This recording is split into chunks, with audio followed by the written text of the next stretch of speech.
Okay, we are live. This is basically our theme song. This was leading up to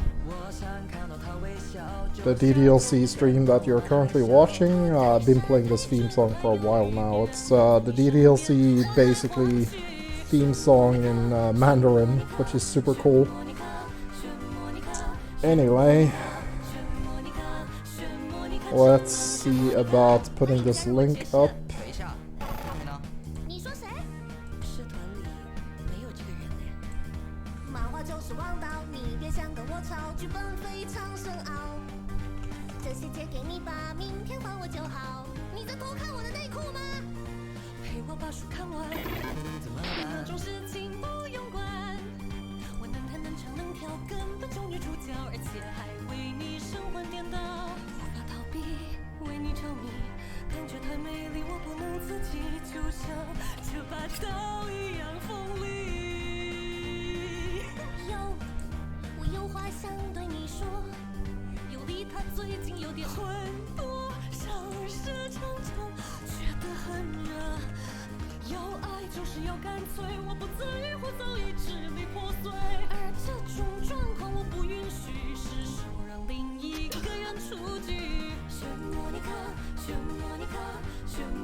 沙士里，你还在？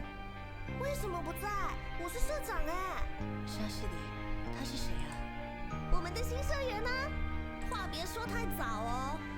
这一次我是真的要参加。Okay. 一起看书嘛，夏叔很喜欢我带来的恐怖小说。Now, 哪有？我只是觉得还不错。 where is my controller? 那待会儿你有要跟谁一起回家吗？ Why do I even have to look for this thing? It's connected to the console. There we go.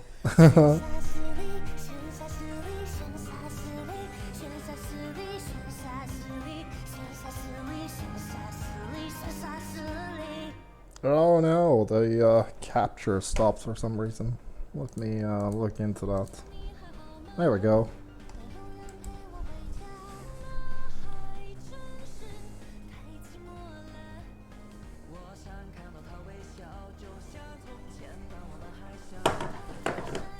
Okay, that works. Let's see here. Let's play the next song.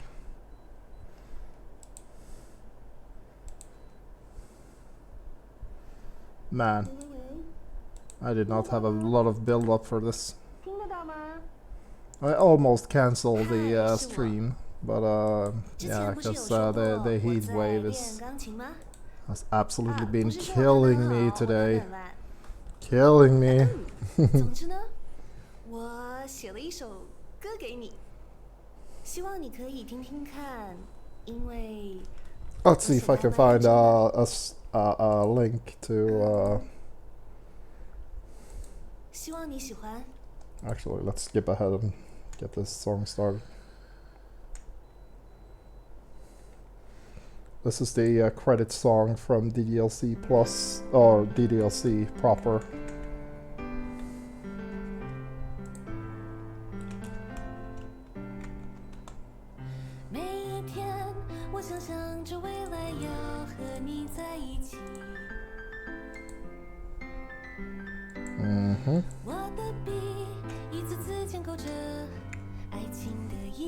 That should be a link to the trailer for today's giveaway game. It's called Mörkred, which is, I'll tell you about it later. Let's see, maybe I should make the window slightly smaller, because it's overlapping with the chat window. Let's make it slightly smaller. Just a tiny bit. Ah, not like that, come on. Like that. There we go. Should be fine. Also, we have our first viewer. How are you?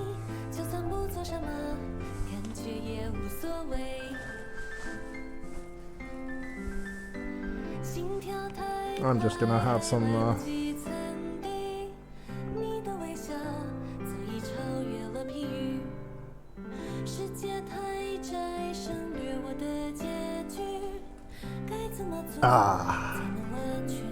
that's much better.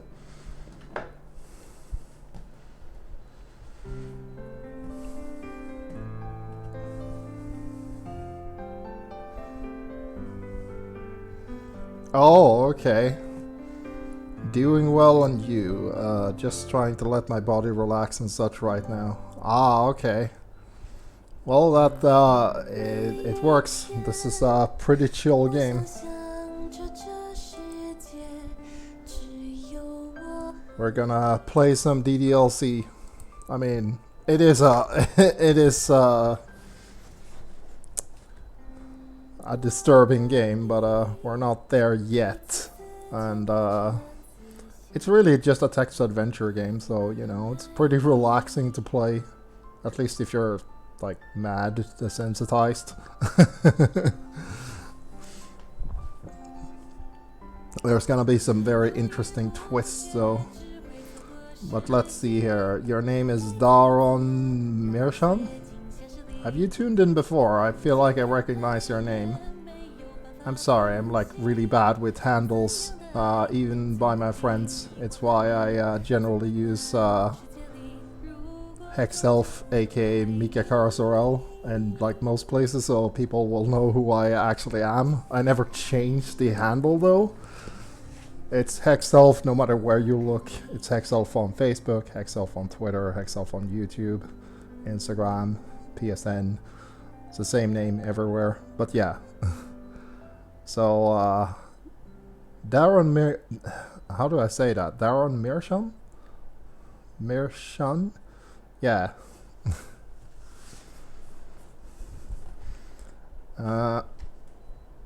The song is over, which means we should be starting the game. Let me just...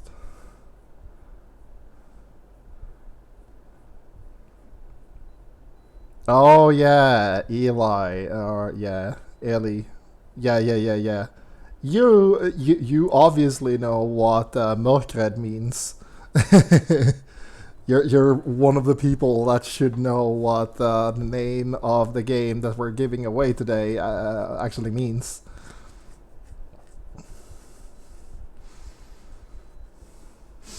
But yeah, is it as hot up there as it is down here? Because we suffered 32 degrees Celsius yesterday. It was a fucking nightmare. I was working outside all day in that godforsaken heat.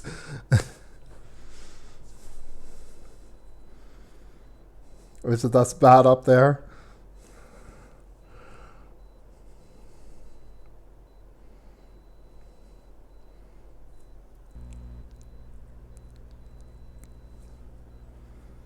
Yeah, this is pretty retro. You ever played a game on DOS? That's what that looks like. Login. Logging into root. Let's see.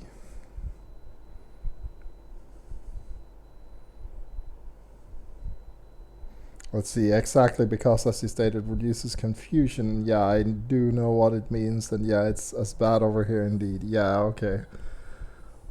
So what do you work with nowadays? I'm not sure if I asked before. Oh, you can set the wallpaper? That's pretty cool. Ah. That's a trophy? Ah, I got that by accident. Let's see here.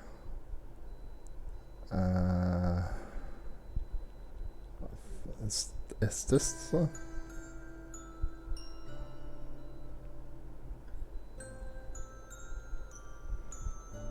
think maybe this was the song that we were listening to before.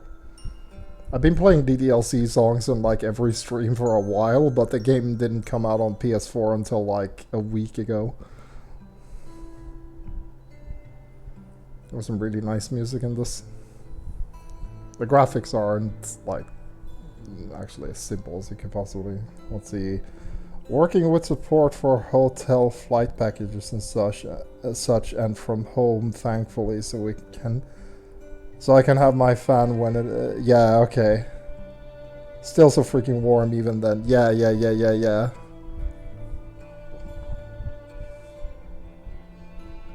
Yeah, I totally get that.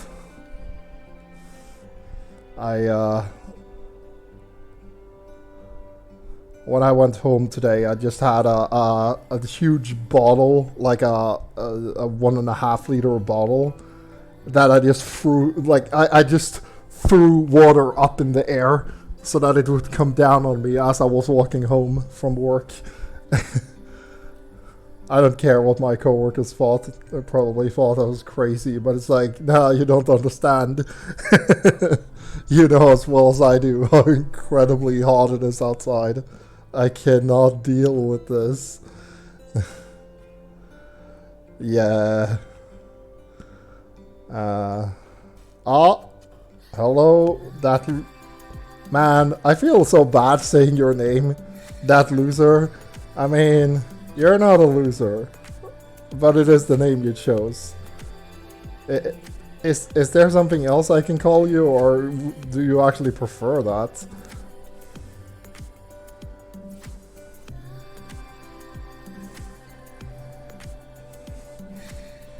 Oh yeah, I'm not actually using the pad, so I should remove that because it's not gonna be part of the stream. EXE?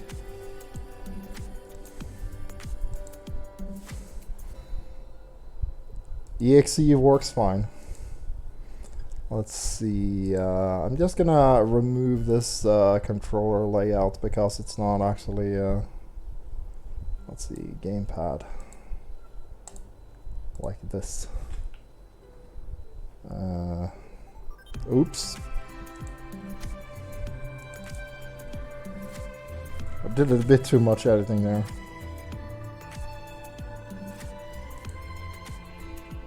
There we go. Man, this is a nice song. I don't actually remember when this plays in the game. Spoilers, there's a trophy for simply playing music here on this menu. There's not a whole lot of settings.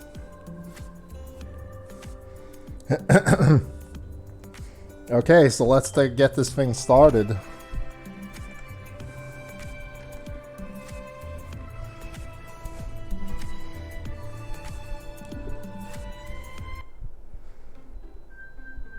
Here's the actual theme song. This game is not suitable for children or people who are easily disturbed. And boy, is that true. It looks harmless. Hello, I'm kinda whack though. Kinda whack? What does that mean? Is the heat killing you as well?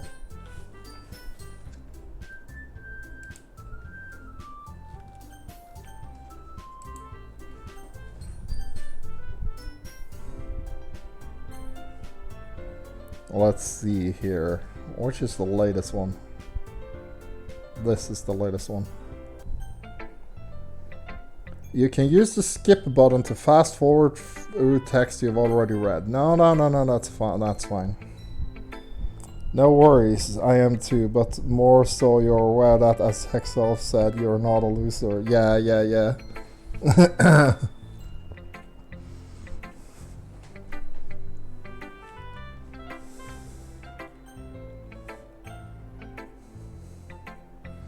So are you ready for some visual novel terror?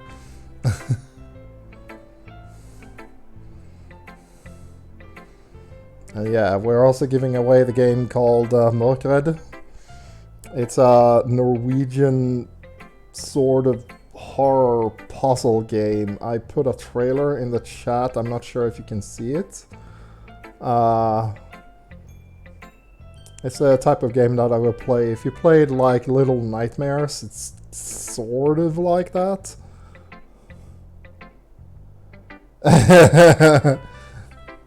You'll see. You will see. We haven't actually gotten to the terror yet, but we are ready, so let's go. We're gonna pick best girl. Oh man. This is seriously a step backwards. I liked your last two way better than this one. I mean... Oh yeah. This is Doki Doki Literature Club, if you're not familiar with it. You're playing as a guy who joined a club that is called, well, the Literature Club. What they're doing right now is writing poems and analyzing them. You can write poems that are tailored to a specific girl if you want to. That's also a trophy. And you have discussions with them about, like, we wrote one for a girl called Yuri, who's like into like really dark stuff, like horror, just like me. And Natsuki, she's more towards simple and snappy and cute stuff, like cupcakes and unicorns and cotton candy and stuff. So yeah, she's mad right now because we wrote a poem tailored to a girl she doesn't like very much, which is Yuri. There's also a character called Sayori, who just left suddenly. So anyway, let's see here. As long as you're not trying to impress Yuri or something like that, she says. Gross. Okay. Like you said, I'm allowed to try new things. Why are you so emotionally invested in my poems anyway? Isn't that more of a compliment to me? Eh? No, gross. It's not like I care. She's totally at Cinder. It's just that one of us in the club has to make sure you're not slacking off. Really? Well, if you ended up just scaring me... Well, what if you ended up just scaring me away? That's, not like you would actually do that. Yeah, you're right. It's kind of fun. It's kind of fun to hang out here, even if I have to put up with you. Gah. Natsuki's elbow connects with my stomach. Oh, maybe I won't mind scaring you away after all. I was just joking. Oh, I know. Don't worry, I was too. Ha ha ha ha ha. Yeah. So we were in the middle of showing off our latest poem. I wrote one specifically for Natsuki, who we're currently talking to.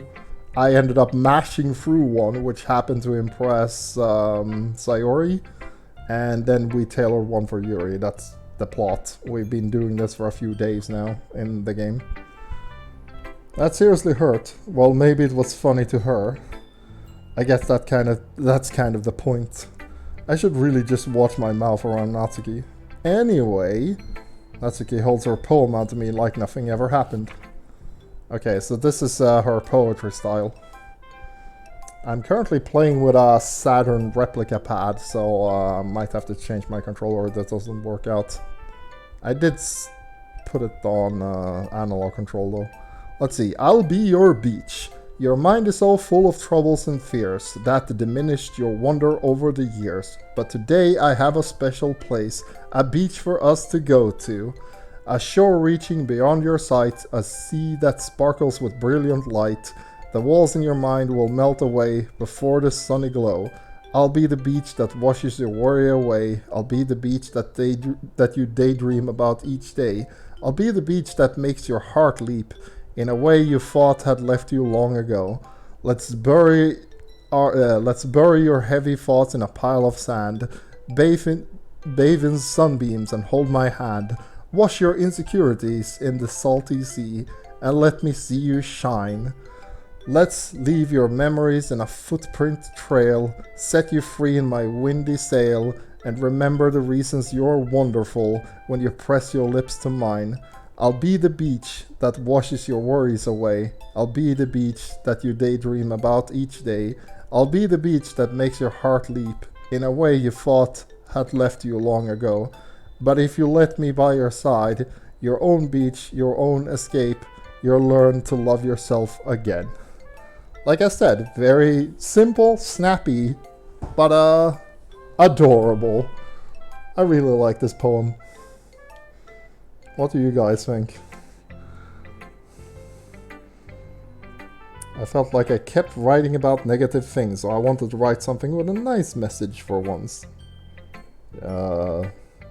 She called that writing about negative... Oh, never mind. Besides, the beach is awesome. Kinda hard to write anything negative about the beach. Well, Yuri's take on it was a little more solemn. Well, that's... Jeez, she better not have said anything bad about me. After all, she was the one who wanted us to write about the same topic. You really can see her doing that too. Making us write about a simple topic, then trying to impress me by coming up with something all fancy. Well, it's not like I care. I just did it anyway. I mean, I guess mine ended up being kind of metaphorical too. But there's nothing wrong with doing that once in a while.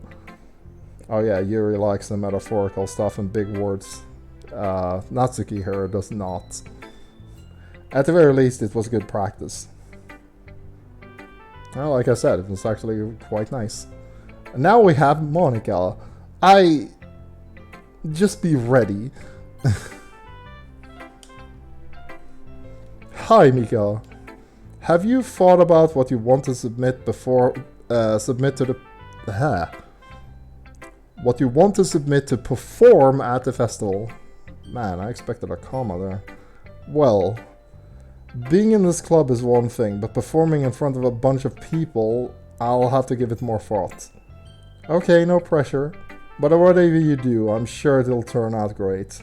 It would also make me happy to see. Ah ha ha ha ha, not sure how her laugh sounds. Probably maniacal. Like, oh ho ho ho ho. Anyway, let's take a look at today's poem. Sure. I'll let Monica take the poem I'm holding in my hands. Great job! I was going ooh inside my head while reading it. It was really metaphorical. I'm not sure why, but I didn't expect you to go for something so deep. I guess I underestimated you. It's the easiest for me to keep everyone's expectations low. That way, it always counts when I put in some effort. Ah, that's not very fair. Well, I guess it worked anyway. You know what, you know that Yuri likes this kind of thing, kind of writing, right? Writing that's full of imagery and symbolism. Unlike Sayori, who likes using simple, direct words to describe happiness and sadness. Yuri likes it when readers are left to derive their own meaning out of it. Very challenging to write like that effectively. Both allowing people to get something out of it just by feel, or letting them deeply analyze all of the nuances. It can take years of practice, which I'm assuming Yuri has at this point. I never really asked though. I'm sure I'm nowhere on her level yet, nowhere near her level yet. Don't worry so much about that. You do your own thing. Just keep exploring and learn by trying new things. Anyway, I'll share my poem with you. Alright. Okay, let's see here. Okay, this seems normal. The Lady Who Knows Everything. An old tale tells of a lady who wanders the earth. The lady who knows everything. A beautiful lady who has found every answer, all meaning, all purpose, and all that was ever sought, and here I am, a feather. Lost adrift the sky, victim of the currents of the... does that say wind or mind? Currents of the wind? Day after day I search with a little hope, knowing legends don't exist. But when all else has failed me, when all others have turned away, legend is all that remains. The last dim star glimmering in the... Yeah. The last dim star glimmering in the...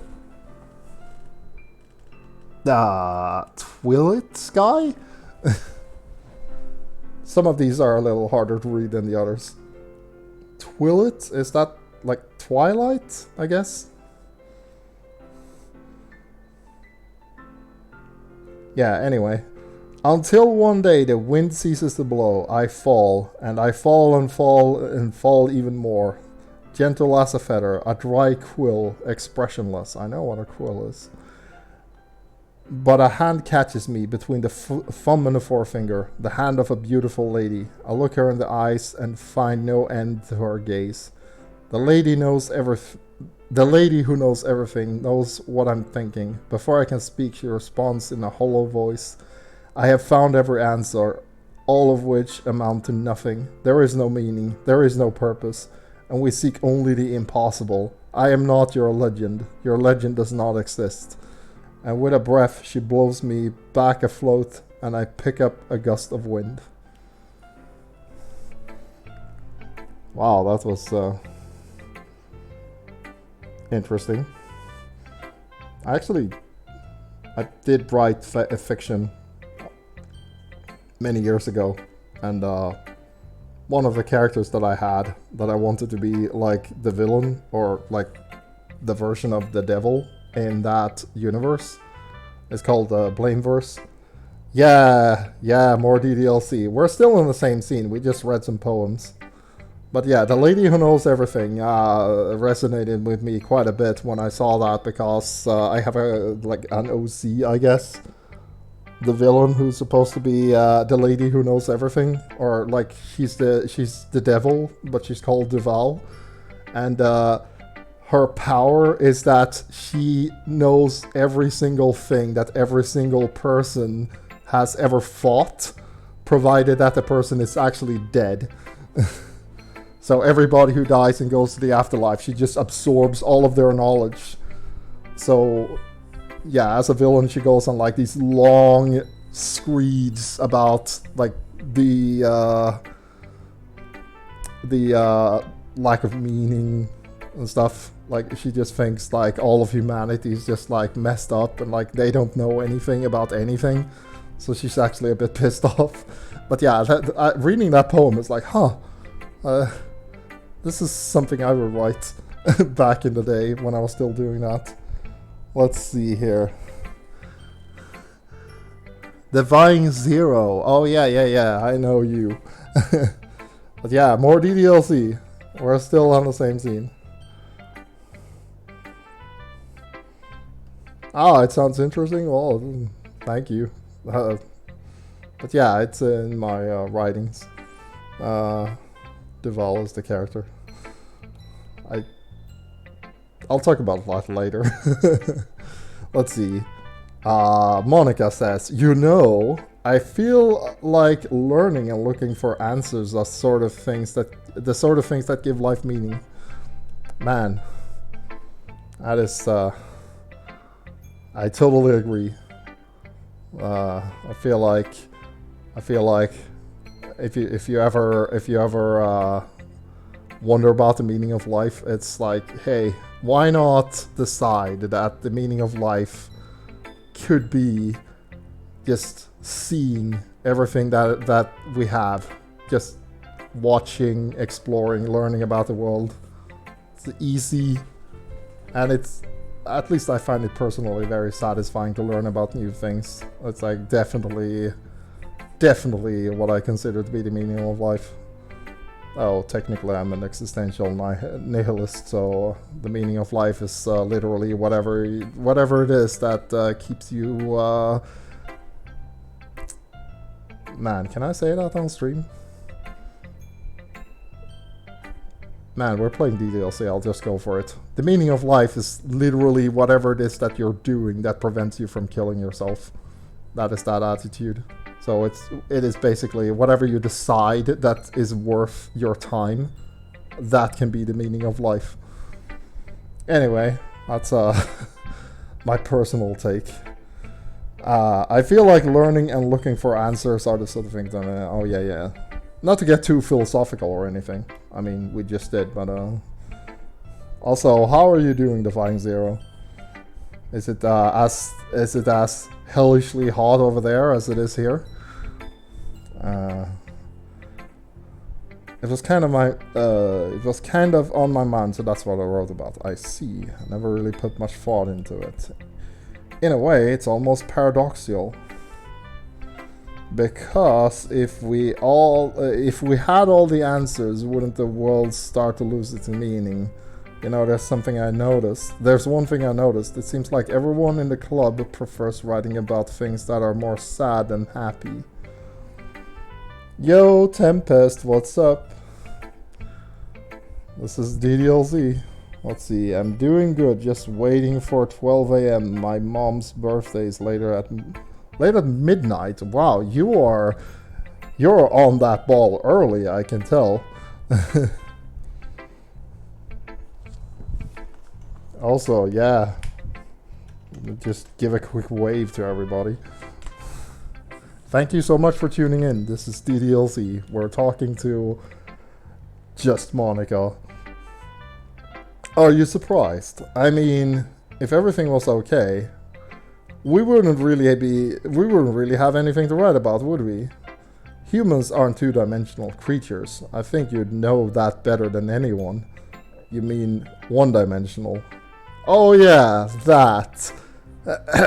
Two-dimensional 2D graphics reference.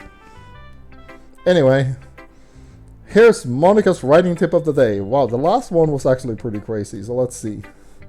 Are you ever too shy to share your writing because you're afraid it's not that good? It can be really disheartening to get a lukewarm response to something you put so much into. Ain't that the truth? But if you find other people who enjoy writing, then sharing becomes a lot easier, because instead of just telling you that your writing is good or okay or bad, they'll want to focus more on everything that went into it and the things you can work on. It's much more encouraging that way, and it will make you want to continue improving. Almost like having your own little literature club, don't you think? That's my advice for today. Wow, that was pretty sane. Thanks for listening. Okay, you three. We're all done sharing poems, right? Why don't we all start figuring out... Hold on a second. Is it just me, or did you say something strange just now? Eh? Something did sound a bit unusual. That's right. You deviated from your usual catchphrase when addressing the club. Catchphrase? I don't have a catchphrase. Jeez. Why is the mood so weird today? Look, even Yuri isn't immune to it. Oh. Stagnating air is common foreshadowing that something terrible is about to happen. Your books, maybe. Look, the only thing different is that Sayori isn't here. Ah, it seems you are right. Sayori always helps lighten the mood a little bit, doesn't she? It's almost like everyone's balance is thrown off a little when she's not around. Dun dun dun. Where the heck did she run off to anyway? I thought she just went to pee. Natsuki, please show some decency. Oh, come on. She actually wasn't feeling too well and went home early. Is that so? I hope she's alright. Seriously? Of all the times to not go home with her, you picked the time she's not feeling well. Oh, shots fired. So much for you two being all lovey-dovey. No! First of all, stop misunderstanding my friendship with Sayori, and second, she's kind of been avoiding me today, so I didn't want to force it. Oh, that curious expression coming from Yuri of all people. Calm down, you guys. I talked to her earlier and everything is fine. What did she say? Anyway, we need to figure out the rest of the festival preparations, so let's decide what everyone will be doing this weekend. I already know what I'm doing. That's right. Natsuki will be making cupcakes. Cupcakes for the festival. But we might need a lot of them and different flavors. Can you handle all of that by yourself, Natsuki? Challenge accepted. And as for myself, I'm going to be printing and assembling all the poetry pamphlets. Sayori will be helping me design them. And as for Yuri, you can... guys, can you help me come up with something for Yuri? I'm useless. No, that's not it at all. You're the most talented person here, you know. Now, that's Natsuki's pouting too. Jeez, even I can tell now. I guess I never gave Sayori enough credit, but I can still tell things are even harder on you when she's not around. That may be the case. But if I can't also be a leader on my own, then I won't grow as a person. So Yuri, you have beautiful handwriting, you know. So you should make some banners and decorations to help that set the atmosphere. Atmosphere? About that. I love atmosphere. And Yuri's expression suddenly changes as she stares at her desk in focus and starts nodding to herself. Your mind is already racing, I see. That's great. You'll be a wonderful help, Yuri.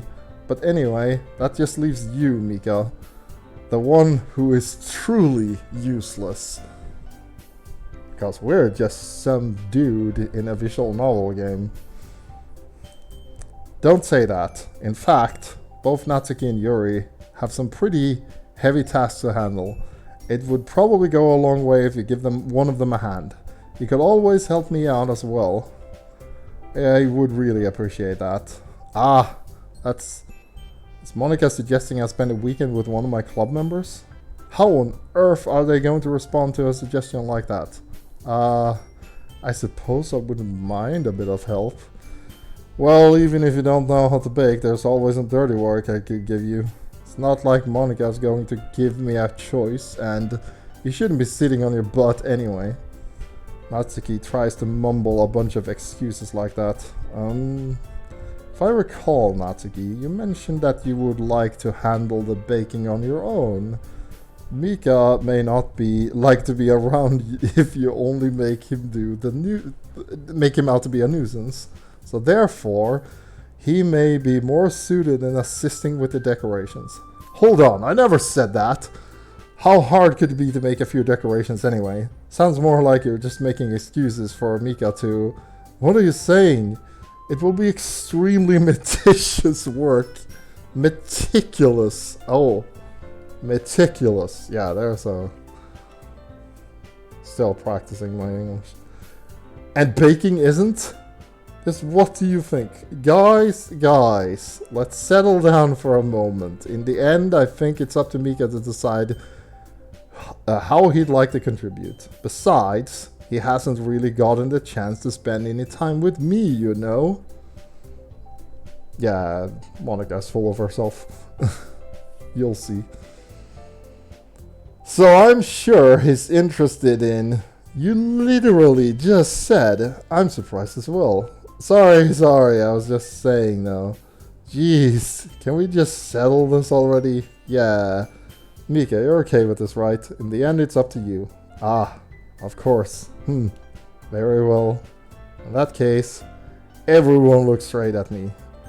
But of course I'm going with... Yeah, do we go with, let's see here. What does the chat think? Personally, I think Natsuki's best goal.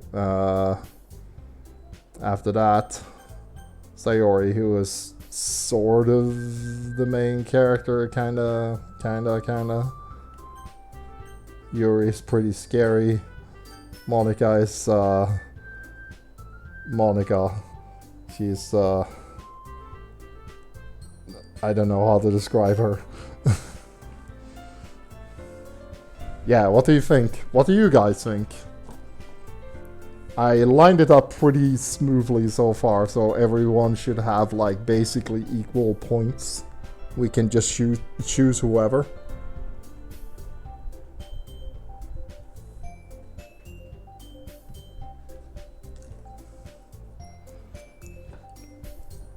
I am... Choose anyone.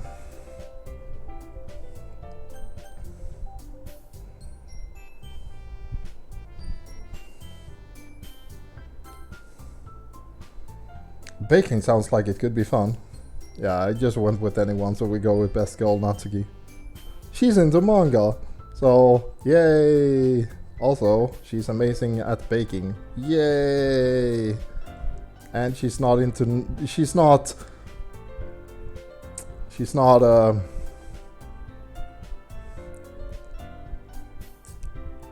doesn't have a fetish for knives, like a certain somebody. You made it sound like it's a lot of work, so I could really use 2 people. Don't worry, baking is a ton of fun. You'll definitely agree, eh? Just a minute ago you were saying that that's because... Never mind. Anyway, you'll be fine by yourself, right, Yuri? Of course.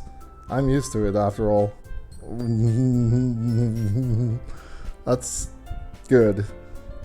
Even though Yuri is being melodramatic, it's a little hard not to feel bad. So that's everything, right? Anything else we need to talk about? No, I think that's it. Are you guys excited? Yes, everything except the performance is gonna be awesome. I don't think that really counts.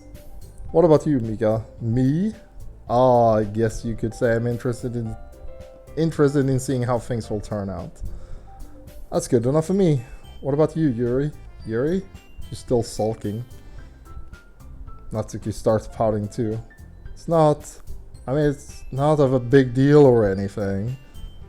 Well, I might just be that... I think that Yuri might just be feeling a little underappreciated in general. Having to come up with something for her to do and then nobody offering to help. That doesn't mean... Natsuki glances back and forth between everyone with a worried expression. Look. Natsuki goes over and puts her hands on Yuri's shoulders. Yuri, you really are the most talented one here. And you're going to help make the event a lot more fun and welcoming. I mean, the cupcakes will probably help too, but you're gonna make the atmosphere special. Yuri's best, by the way. Oh, you should have said something sooner. I actually think it's pretty hard to choose. Natsuki is still the best, but it's pretty close. They're all very... Well, Monica isn't the best, for sure. Like, wow, that lady. But, the others are... They all have very... They all come off as, like, really human, you know? Like, I really appreciate, like, all of them. They really seem like they're like regular people. They all have their issues, they all have their personalities, they all have different things that they like. And when you diss one, it always feels bad no matter who it is. Except for a certain someone.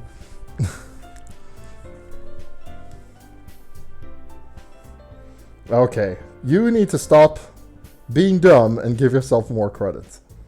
Natsuki releases her hands and turns around to face the other direction. You didn't really mean that, did you? Not really, but Yuri isn't the only one surprised. Monica and I are also taken aback by Natsuki's words. Natsuki of all people to be saying such encouraging things. But I begin to understand. Natsuki was trying to sound like Sayori. Even if it didn't work perfectly, I can tell that she tried to say something to Sayori. That's something Sayori would say at a time like this. Also, EXE, did you play DDLC before? Or because I'm curious, like, do you know about Yuri, or is it like based on what we've seen so far? Because we'll be seeing a lot more of well, all the characters really, but Yuri is mandatory. Doesn't really matter how you play. Sayori always helps everyone smile and feel good about themselves. I'm sorry for being dumb. I'm going to do my best. And all of us are going to make it a really great event. Yeah! Yeah! I hope everyone do their best. But with that, there's nothing more for today.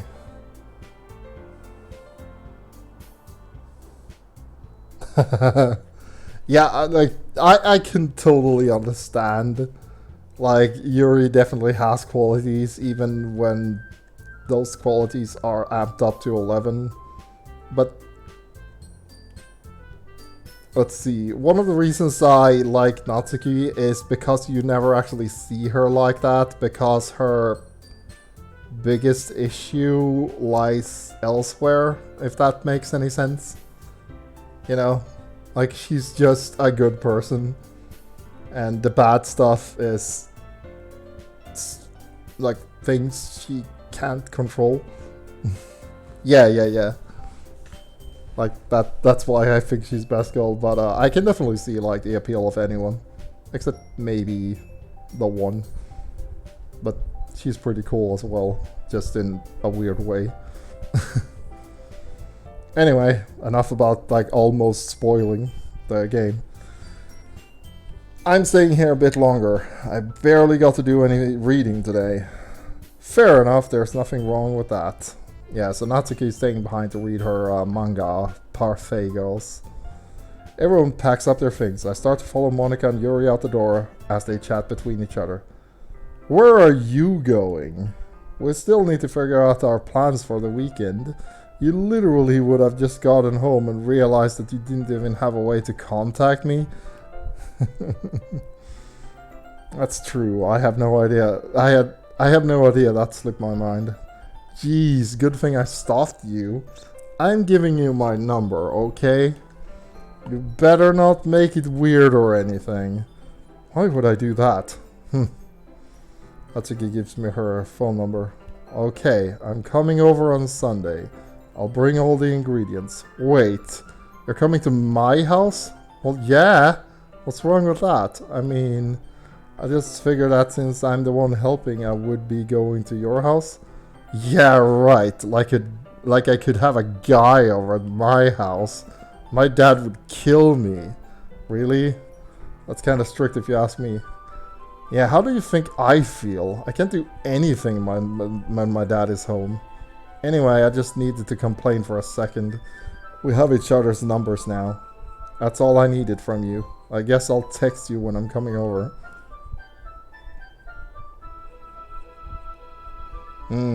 Trying to relax. Well, there's still some relaxing to be done, because the game hasn't done the thing yet.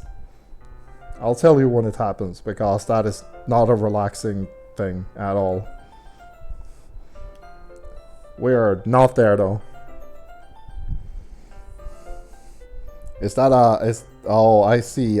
There's a Strive, the dolphin. I think I saw that. Did somebody post that in the Discord with the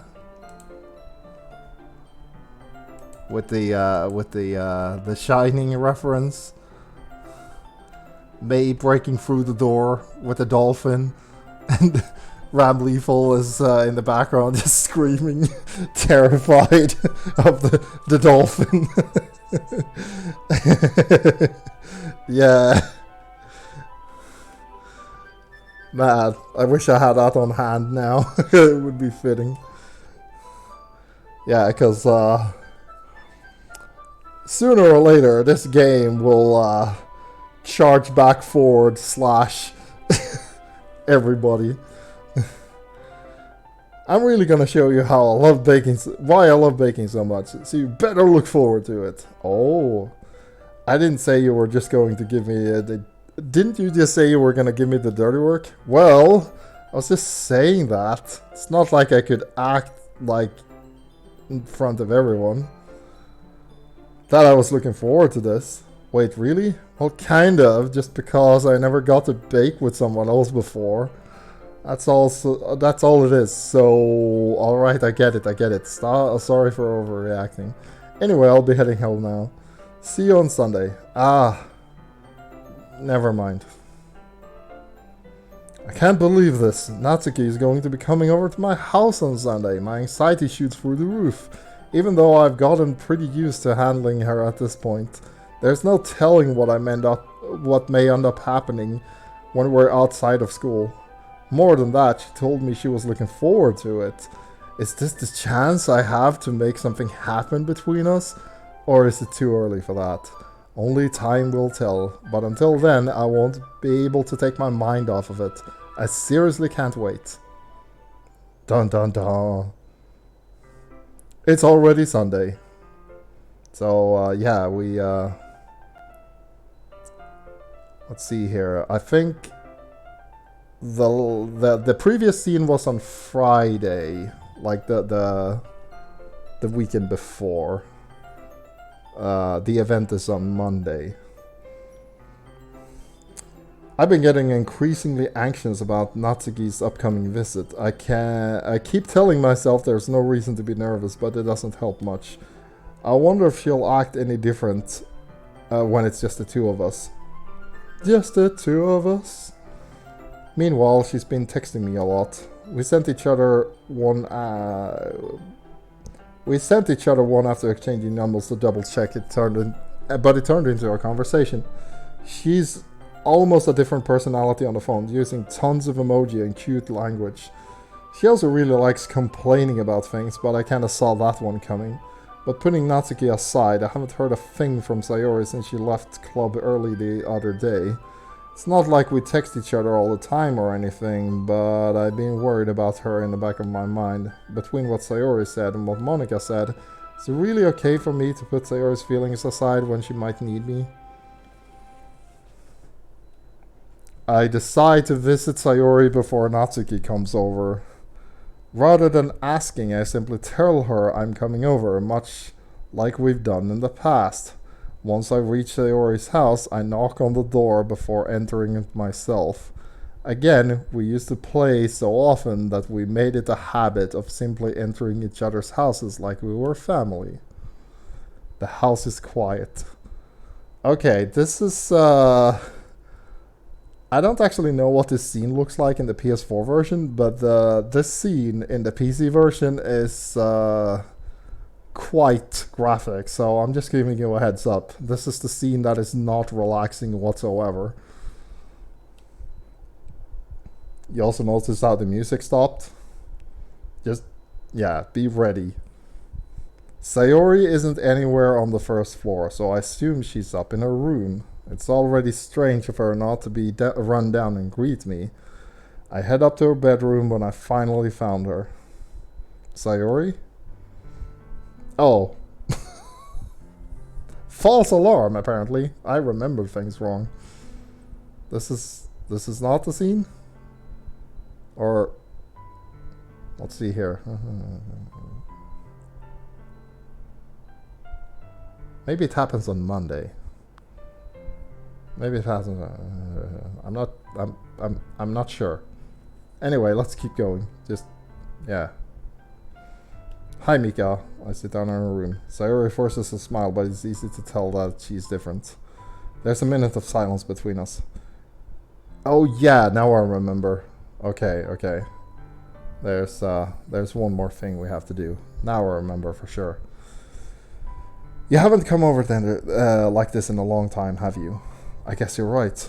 It's been a long time. Not much has really changed, has it? Sarah's room is as messy as it has always been. I also recognize the stuffed animals and wall decorations that she's had for years now. If you came over more often, it wouldn't be such a mess. That's because I end up cleaning it for you. How come you suddenly wanted to come over today? Aren't you supposed to see Natsuki today? Yeah, but wait, how did you know that? They had already left by the time we decided that last meeting. Monica told me. It's only natural for her to keep me informed about the festival preparations, right? Ah, that's true. But what about you? Aren't you going to be helping Monica today? Of course! But I'm just helping her online. We didn't plan to meet or anything. Oh, so it's just me and Natsuki then? Yep! There's more silence between us. Sayori stares in a random direction.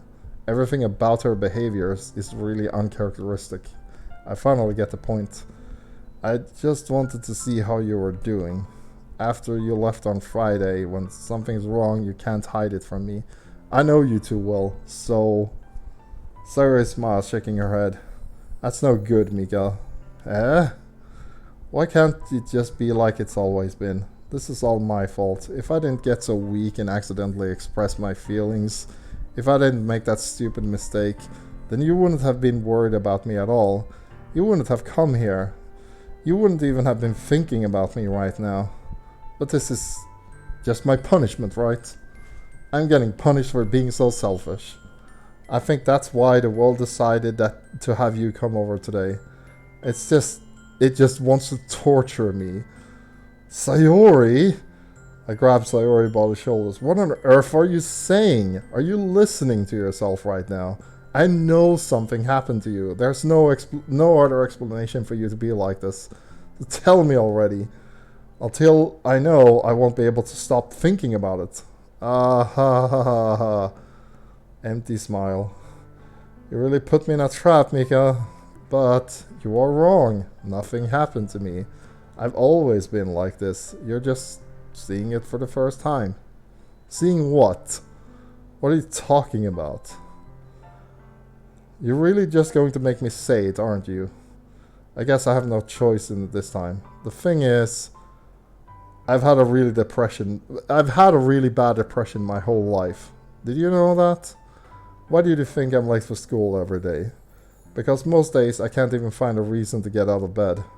What reason is there to do anything when I fully know how worthless I am?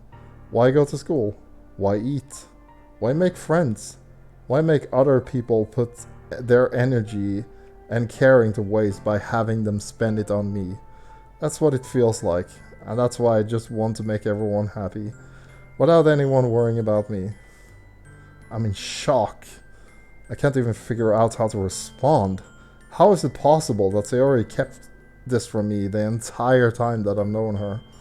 Did she really want so badly for me to just not think about her? Why, Sayori? Why is it that you never told me about this? It almost feels like I've been betrayed as your close friend. Because if I knew, I would have done something. I could have supported you, even if there's only so much that I can do. I would have tried a little harder to make every day a little better for you. That's why I'm your friend. All you had to do was tell me. You don't understand at all. Why do you think I didn't tell you? Because if I told you, then you would have Man, English is hard. Because if I told you, then you would have to waste effort caring about me instead of doing important things. I don't want to be cared about. It's bittersweet when people try to care about me. It feels nice sometimes, but it also feels like a bat being swung against my head. Haha. That's why I wanted so badly for you to make friends with everyone else. Helping everyone be happy together is the best thing to me. But then, I discovered something else too. Seeing you make friends and get closer with everyone in the club feels like a spear through my heart. So that's why. That's why I decided the world just wants to torture me. Every path leads to nothing but hurt. Ha ha ha. You're right that I don't understand. I don't understand your feelings at all, Sayori. But I don't need to understand. Whatever it takes for me to help you stop hurting, that's what I'll do. No, Mika, there is nothing. Nothing at all. The only thing that could have helped is if everything could have been like it always was. But I was selfish. I finally showed you what a horrible person I am. Tears streaked down Sayori's face. I made you join the literature club because I was selfish. And I was punished in my heart. I was punished by my heart hurting in a way I couldn't understand. And now you came here, and I made you hurt too.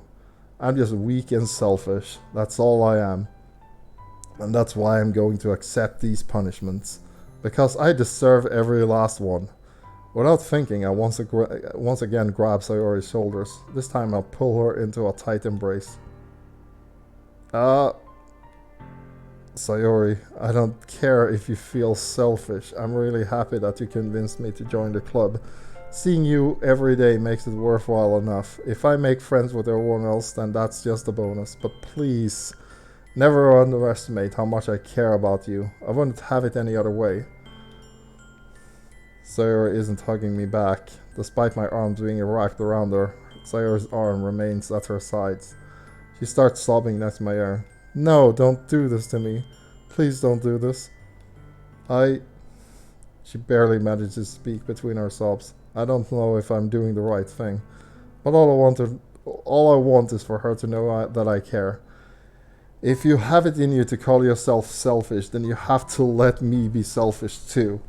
No matter what it takes, I'll figure out what needs to change. I'll make these feelings go away, and if there's anything you need me to do, then you better tell me. I'll get mad if you don't. I don't know.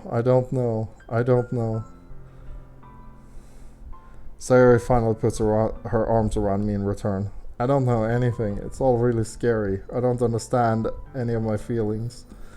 The only time I'm not feeling nothing is when I'm feeling pain. But your hugs are so warm, and that's really scary too. Sayori lets me go. As she does, I let her go as well. The festival is tomorrow. Yeah. It's going to be fun, right? Yeah. How would you like for me to spend it all with you? It's what I want, I promise. I think that would be nice. Then yeah, Sayori wipes her eyes. If I could spend the whole day here, I would. Of all days, this has to be the one where I have other plans. Maybe I should cancel. No, don't. Please don't.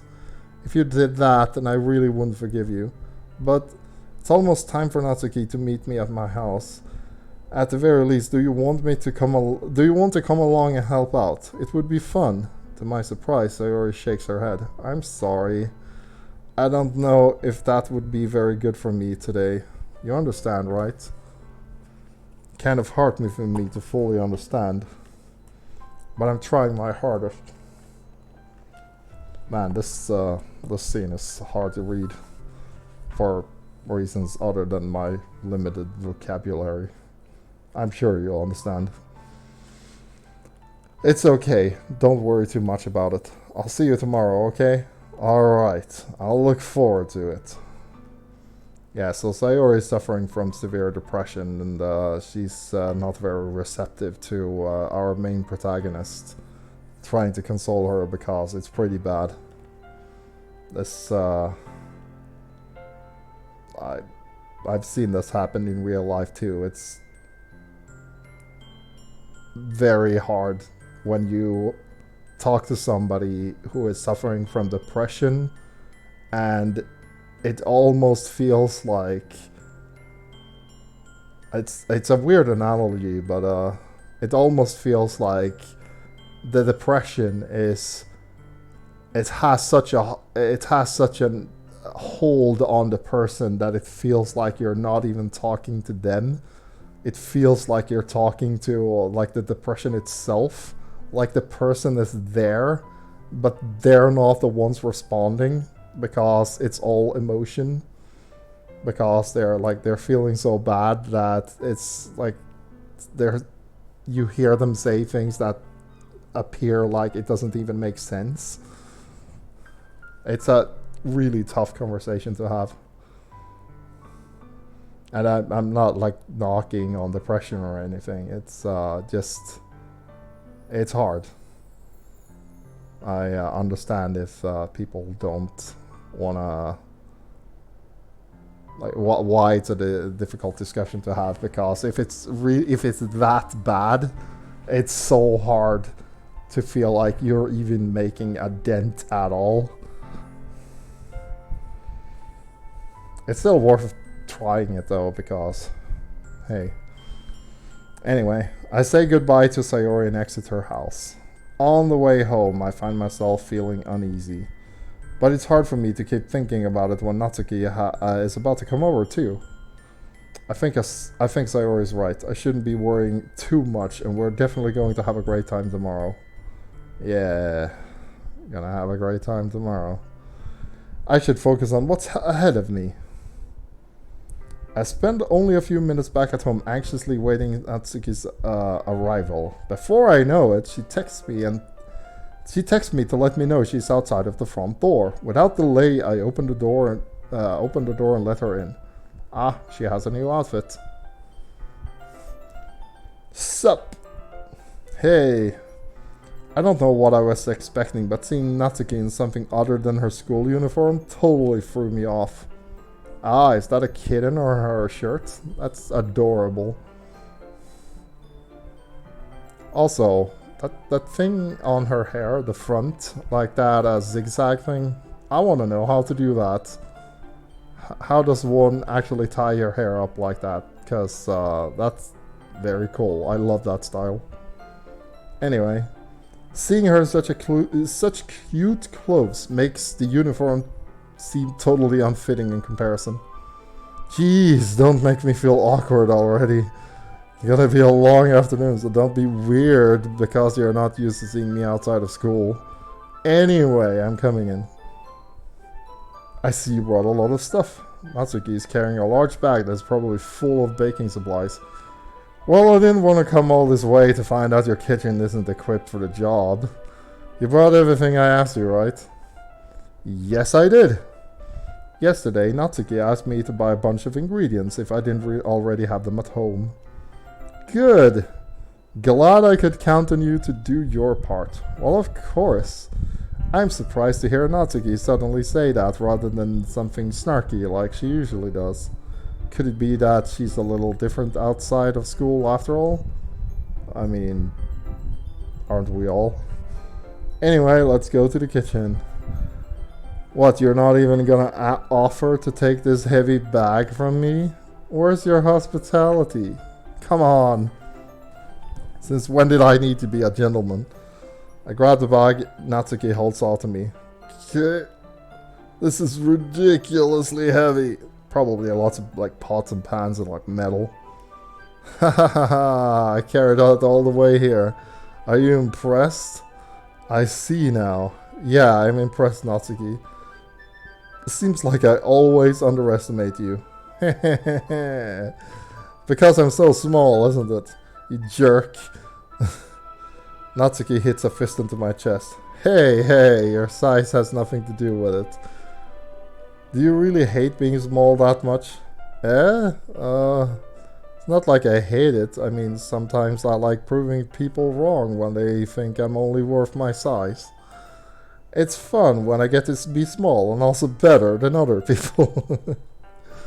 But, geez, never mind. What are you making me say? Don't think you can make me talk about weird things just because we're not at school.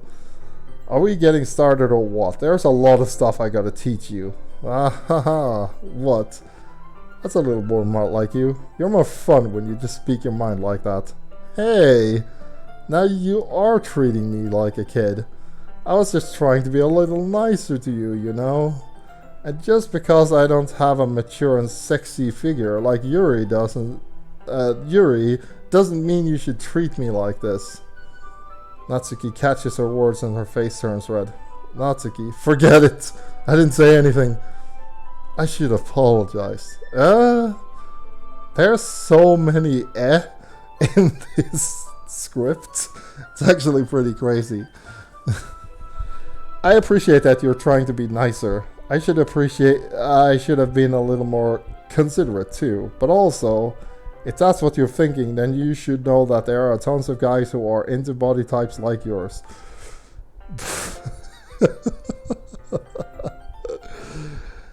Yeah. How would you know that anyway? Just trust me on this one. Gross.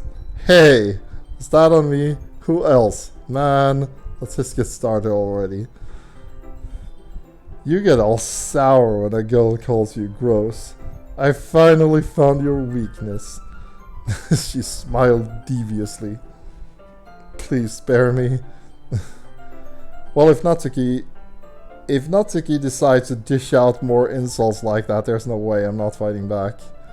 But she's satisfied enough for now, finally starting to pull things out of her bag so we can get started. Before long, the whole kitchen is a mess. Spoons, dirty bowls, flour,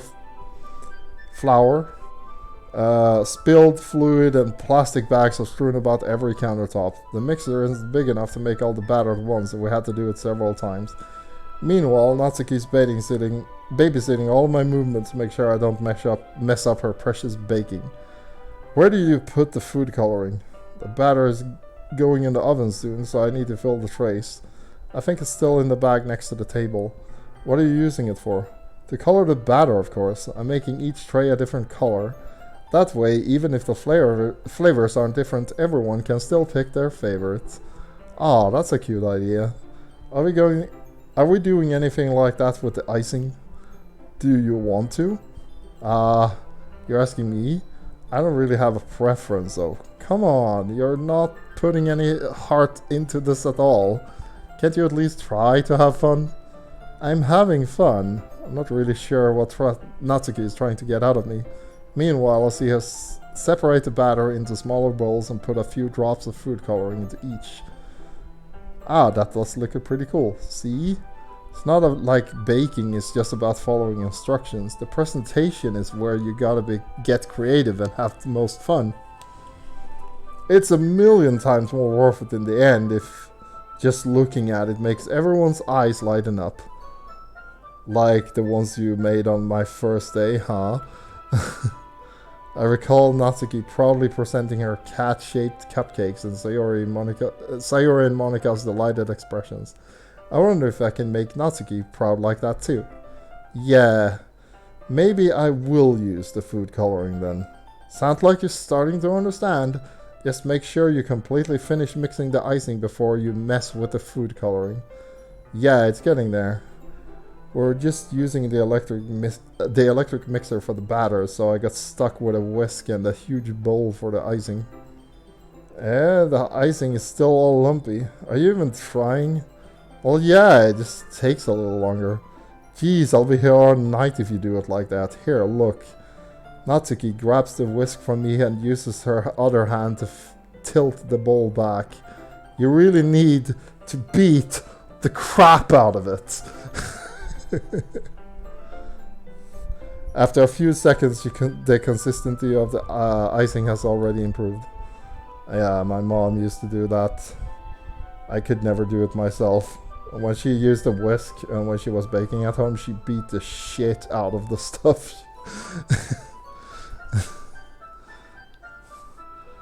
As if to emphasize, Natsuki sticks a finger in the icing and pops it into her mouth. I reluctantly start to do the same. Hey!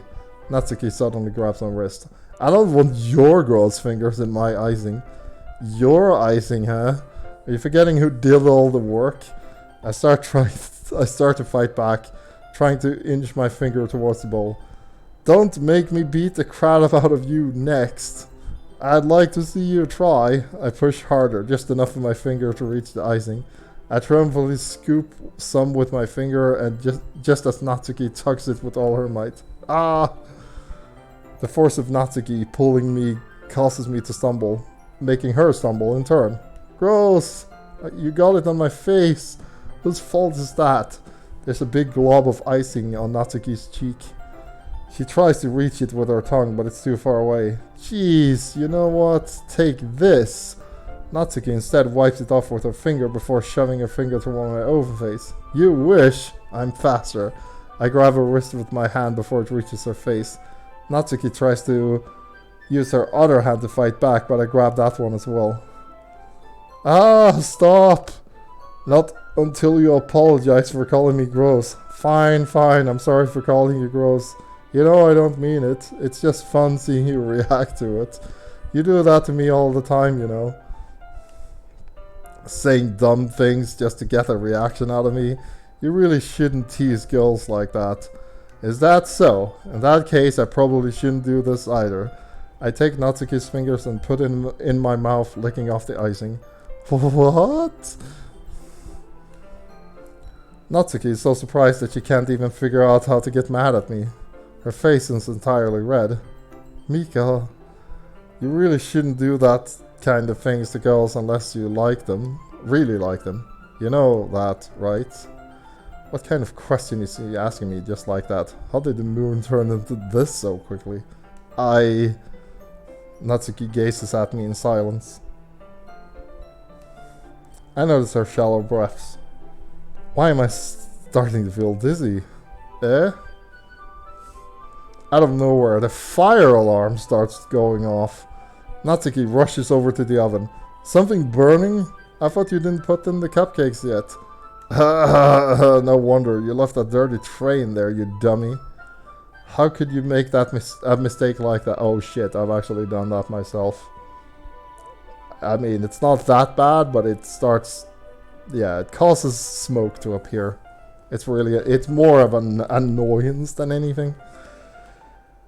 You should have checked that before turning the oven on. Don't blame me for your mistakes.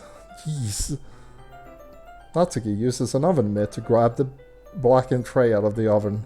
She sets it on top of the stove. In another moment, the fire alarm stops. Anyway, I'm putting them in the oven now. Yeah. The tension from the moment before still lingers over our heads, but the moment has already been lost. I watch as Natsuki slides the cupcake tray into the oven.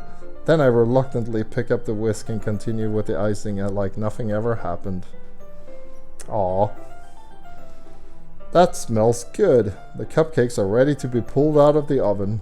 As soon as Natsuki opens the oven door, a blast of sweet-smelling warm air fills the room. Look at how cute they are, look! She proudly shows the different colored cupcakes in each of the trays. Yo! Hello! Dan, Jack, whatever you want to call yourself here. Let me see. We are doing the baking scene with Natsuki. So you've been missing out, buddy. They had a tsundere scene and everything. But that's over. It's gonna be in the vault though. How are you doing, man?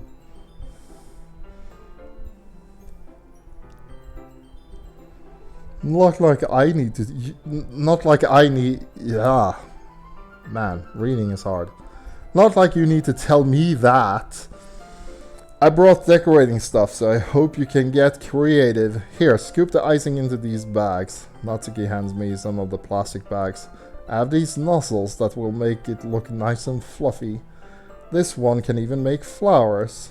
Oh yeah, it's one of those sort of bags that you squeeze out on the cupcakes. I'm sure everybody knows what those are. We probably won't be using it this time though. What's this one for? I pick up one of the nozzles that has a much thinner tip than the others. That one's really thin, so you can use it to make stripes or other patterns. But you can also use it to write stuff on a cake. Like happy birthday or whatever. Huh, I see. This gives me an idea actually. Well, it's a literature event, right? We could make some more literature themed by writing different words in each of the cupcakes. It would be fun to see the people choose their cupcake based on a word they like. I was kind of expecting you to say something really stupid, but that's actually a really cute idea, so... maybe I'm getting it from you. What's that supposed to mean? I'm not cute. Oh, come on. We're not at school, nobody's judging. Can't dress and act like this is... You can't dress and act like this and not expect me to think you're cute. Well... Same with you. No, nothing. Let's just do the icing. Natsuki picks up the pace and fastens a nozzle onto each of the bags. There's a lot to do, so we shouldn't be wasting time. Here, I'll show you how to do it. Without giving me a chance to think about it before... Natsuki quickly moves on. She shows me how to apply the icing, and then we each get to work. Oof, I'm really sorry about it. I'm really struggling with some of these sentences. When we're finally finished, Natsuki pulls them all side by side to admire our work. Look at how pretty they are together. Yeah, they are, aren't they? I wish I could have one now. Well, there's no reason you can't, right? I don't see any harm in that. Well, yeah, but my dad's making dinner tonight, so I really need to save my appetite. Ah, Sarah's the exact opposite in that regard. If she was here, she'd probably be down 10 cupcakes already. I wish she'd still eat dinner. Come on, that's just unhealthy. Besides, when my dad cooks, I need to eat as much as I can. Well, anyway, I was hoping we would have time for a manga, but I need to be home for dinner. Already? That's a shame. It's your fault for working so slowly. You should have thought about that. It's not like you'll always have this chance. Man, as usual, Natsuki places the blame on me. You can bring the cupcakes tomorrow, right? If you and Sayori each carry some, then you can probably do it in one trip. Yeah, I can do that. And don't worry, I won't let her eat any. I wish she would listen to me the way she listens to you. Yeah. I again think back to the conversation I had with Sayori earlier today. I felt so helpless. Sayori always does listen to me, but at that point it felt like she couldn't even listen to me at all. Okay, I'm all packed up. Good work today. You too. I'll walk you out, I guess. And just like that, Natsuki is already about to leave. It feels like the afternoon went by in a flash. More than that, did I even take the opportunity to get close to her like I wanted? Well, I guess I'll be off then. Thanks for the help and everything. I'll see you tomorrow. Wait, Natsuki, eh? What you said before about not always having this chance doesn't have to be that way at all. I had fun today. You showed me how fun baking can be, like you wanted. But aside from that, you can come over anytime, alright? I think that if possible, I'd like to spend more time like this. You want to read manga or go out somewhere? You really mean that? Natsuki looks at me tensely, like she's trying to hide her expression. Yeah, I want to spend more time with you. I thought you only cared about getting this done. Really sorry I have to leave so early today. I really didn't want to. I would really like to stay longer if I could. I feel the same way as you, so... Natsuki suddenly gets closer to me. Wait, Natsuki! Standing inches from me, Natsuki looks up at me. I feel her fingers gently clutch at the sides of my shirt as if holding on to me. Her rose-colored cheeks and matching eyes fill my visions, along with her slightly parted lips. What is happening? My head starts to go dizzy. I feel her soft breath against me. I've felt it for a while now. Natsuki suddenly jumps back. Sayori? Eh? Hey. Sayori? Just now we weren't... It's okay. I just stopped by to say hi. Well... You should have come a little earlier. I'm already on my way out, so... Aw, really? That's too bad. Yeah, well... I'll still see you at the festival tomorrow, so it's fine. Just don't eat any of the cupcakes before then. Anyway, later. Clearly flustered, Natsuki hurries off and Sayori waves goodbye. Sayori, I thought you didn't want to come over today. Well, I tried staying in my room, but My imagination was being really mean to me. So I had to come over here and see it for myself. See what? What are you talking about? You know, how much fun you were having with Natsuki, how close you got to her. It makes me really happy that you've made such good friends. That's all that matters to me. Tears start to fall down Sayori's face. That's all that matters to me. Why am I feeling this way? I'm supposed to be happy for you. Why does it feel like my heart is bleeding in half? It hurts so much. Everything hurts so much. This would have been so much better if I could just disappear. Sayori, don't say that. It's true. If I wasn't here, then you wouldn't have to waste your sympathy on me. You wouldn't have to put up with me being selfish. Monica was right. I should just... Monica? Monica was right about what? Sayori? What I said before was true. I'm not going to let this continue. Caring about you like this isn't a burden on my mind you're making it out to be. It's something that makes me happy. It's something that I wouldn't trade for anything else. So even if it takes an entire lifetime, I'm going to be by your side until you don't feel any more pain. But... Sayori looks away. I put a hand on her shoulder to reassure her. I'm scared. I'm really scared. What are you scared of, Sayori? I'm scared that I might like you more than you like me. Sayori? It's true, isn't it? I was weak and started to like you too much. I did this to myself. I like you so much that I want to die. That's how I feel. And that's enough, Sayori. I don't want you to hurt anymore. I slide my hand down Sayori's arm and squeeze her hand in my own.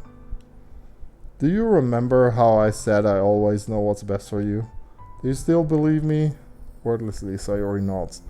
Even if you don't understand all of your own feelings, I know what you need the most right now.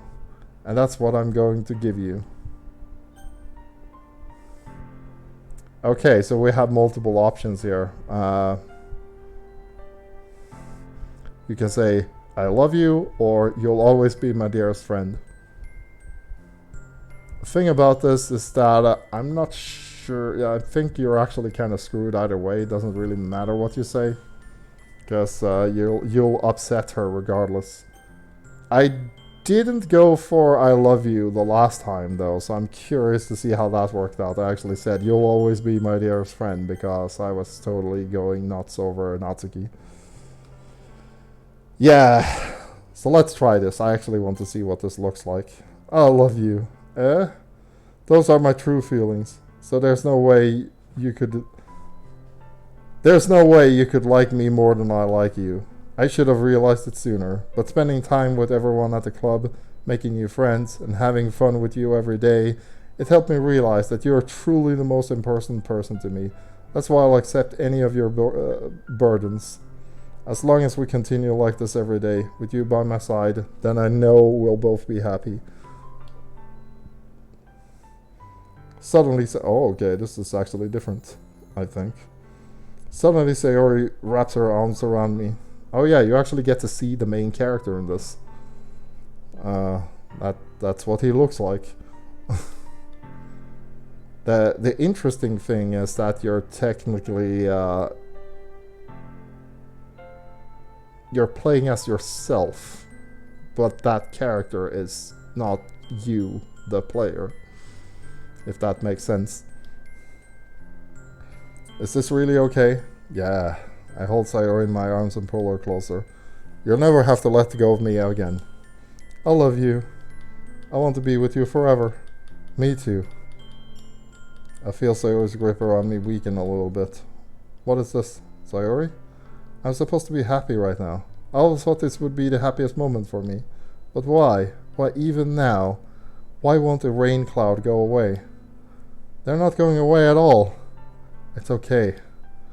Might take some time for things to get better again. But no matter how long it takes, I'll be there every step of the way. God damn, this scene is too much. That's all that matters right now. Okay. I trust you. Sayori and I slowly release each other. So, I guess that makes the festival tomorrow our first date, huh? Hehehe, what are you saying? I don't want to think about those things, you know. I want everything to be the same as it's always been. Even if we really are a couple. I don't know if I could handle anything more right now. It's really new and scary to me. I understand. We'll go whatever pace suits you best. Man, this guy is fucking amazing. I mean, he only flirted with Natsuki because we made him. Sayori gazes me at me once again, smiling sadly. Even if I get really sad, this is the best thing for me, right?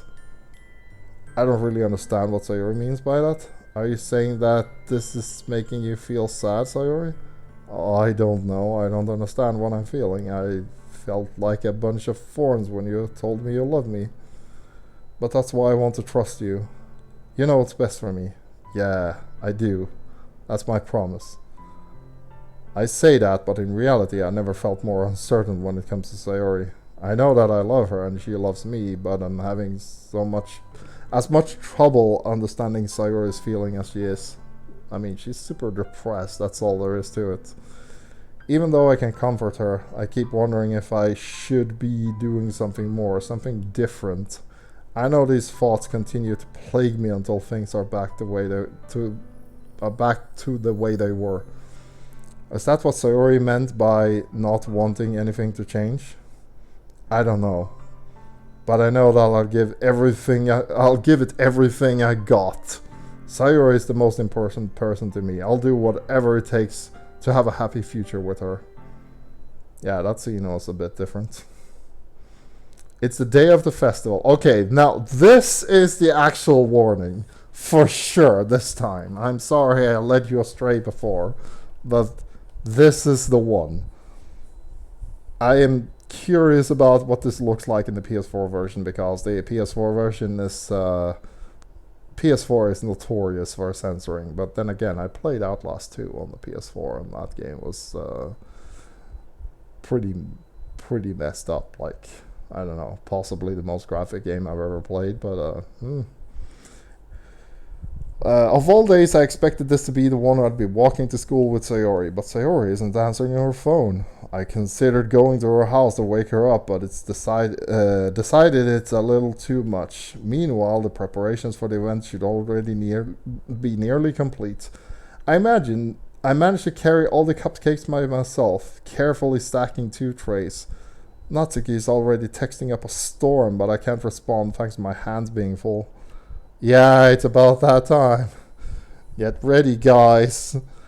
Also, yeah, is it gonna be the same as the PC version? Is it gonna be new?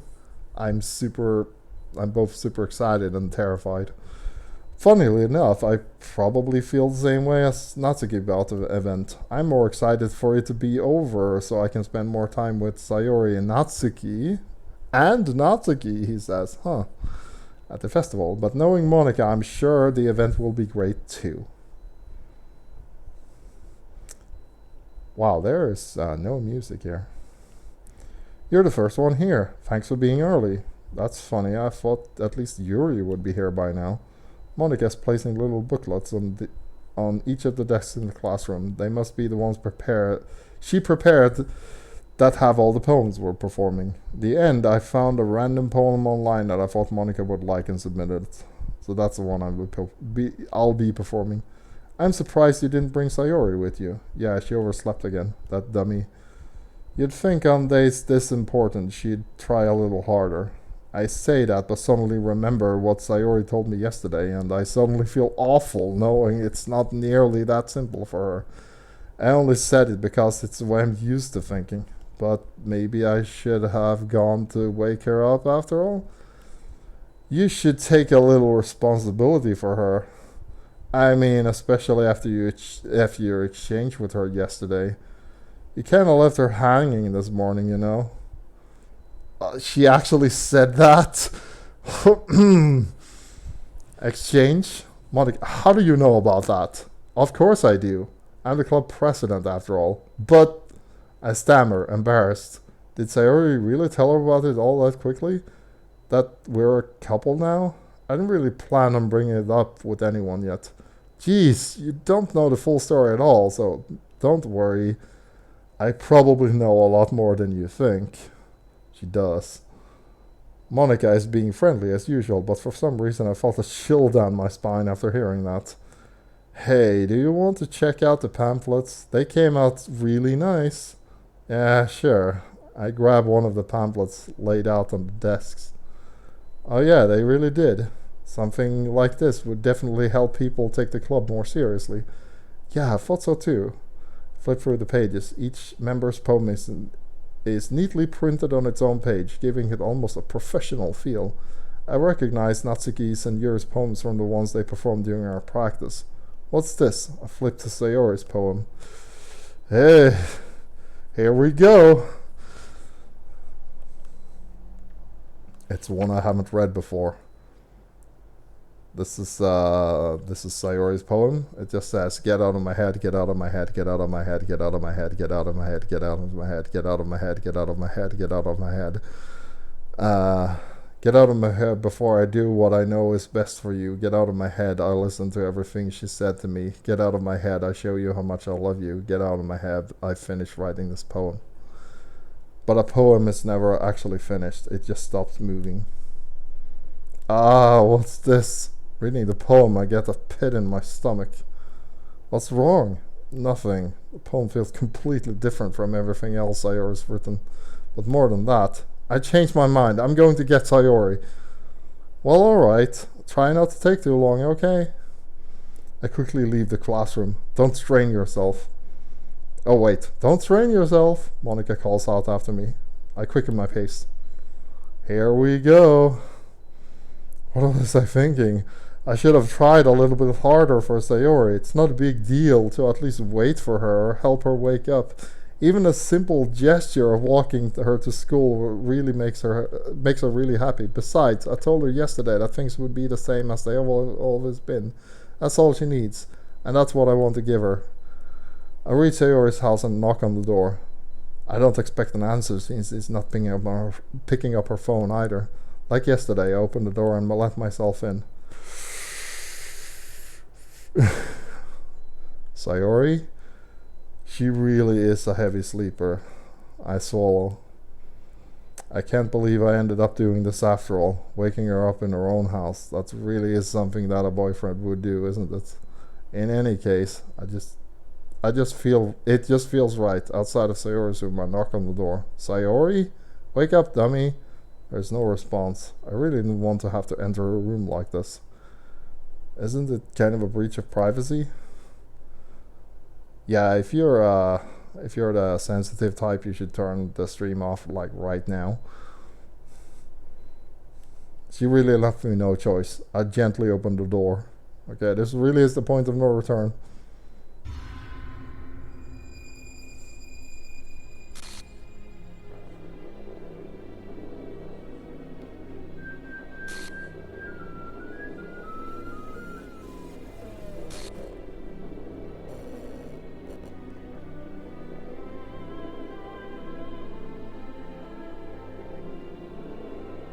What the hell? What the hell? Is this a nightmare? It has to be. This isn't real. There's no way this can be real. Sayori wouldn't do this. Everything was normal up until a few days ago. That's why I can't believe what my eyes are showing me. I suppressed the urge to vomit. Just yesterday, I told Sayori I would be there for her. I told her what was best and then everything would be okay. And why? Why would you do this? How could I be so helpless? What did I do wrong? Yeah, Monika really chose those words carefully. Oh, you can actually hear the theme song in the background. It's kind of messed up though. Confessing to her. I shouldn't have confessed to her. That's not what Sayori needed at all. She even told me how painful it is for others to care about her. And why did I confess to her and make her feel even worse? Why was I so selfish? This is my fault. My swarming thoughts keep telling me everything I could have done to prevent this. If I could just spend more time with her, walked her to school, and remained friends with her like it has always been, Then it could have prevented this. I know I could have prevented this. Screw the literature club. Screw the festival. I just lost my best friend. Someone I grew up with. She's gone forever now. Nothing I can do will bring her back. This isn't some game where I can just reset and try something different. I only had one chance and I wasn't careful enough. And now I'll carry this guilt with me until I die. Nothing in my life is worth more than hers. But I still couldn't do what she needed for me. And now, I can never take it back. Never, never, never, never, never.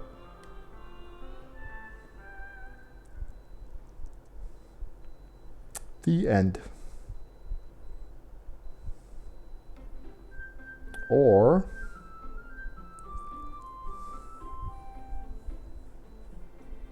Doki, Doki. Okay, you see something wrong with this the screen? Okay, so we have exit DDLC, settings, load game, and blah, blah, blah, blah, blah. Actually, let's exit DDLC and see what we have. Oh, we have we have unlocked side stories. We'll do those later. We also have pictures. Oh yeah, the different poems.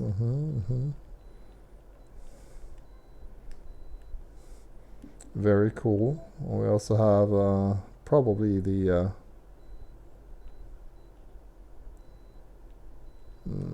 yeah, I just wanted to check. Let's get back into the game and press the weird option.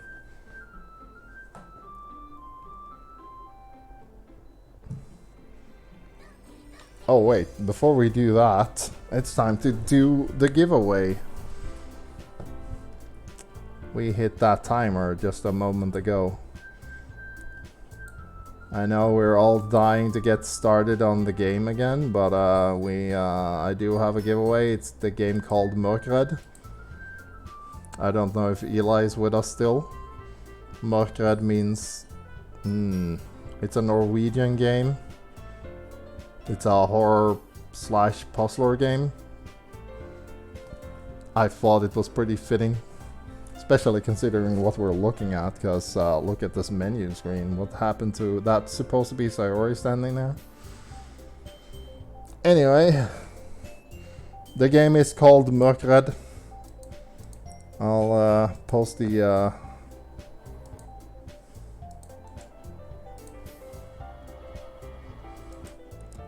I'll post the trailer in the chat so you guys can have a look at it. It is this one. That's the game we're giving away. But yeah, Mørkredd is it's yeah, puzzler horror game. You can see it in the trailer. It's made by a Norwegian developer. So I thought the title's pretty cool because I actually know what those words mean. Mørkredd means being afraid of the dark. It's a word that you would use to describe somebody who is afraid of the dark. Like a sort of person who wouldn't be into horror games like the one we're playing right now.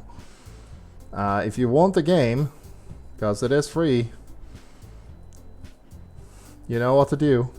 Or if you don't know what to do, what I hope you'll do is remember that our mascot here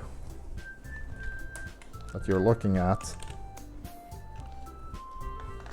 is called Sanku-san, and her name means 39 in Japanese. And to get the game, type 39 in the chat. This time with numericals. So this will be quick. Just type 39 and you get the game. Obviously you'll have to like hand me your Twitter or something so I can send the code to you. But yeah, if you want a free game, Mørkredd, Norwegian horror puzzle game where the orb gives life. Yeah. Oh! Someone take it, yeah, because Defying Zero has gotten like the last 3. That loser, EXE. Damn, I still don't like saying that. EXE, you get the game. Okay, so what is your Twitter handle? I'll send it to you in a message.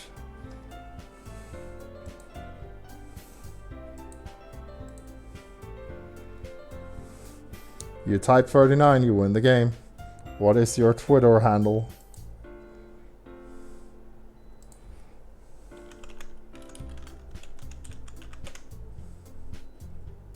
Ah, wait. There we go. I think this is the one.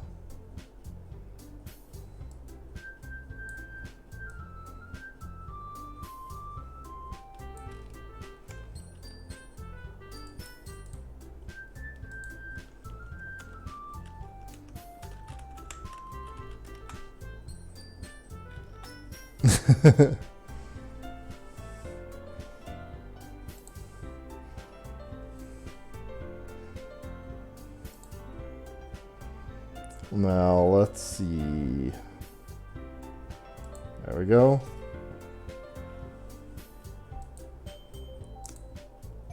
Code is here. This is for Steam, obviously.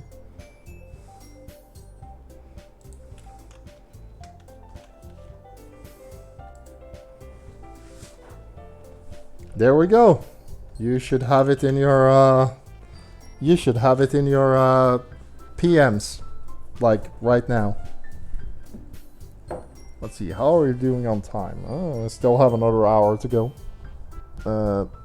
It's getting a bit dark though. Aha, both the game and outside.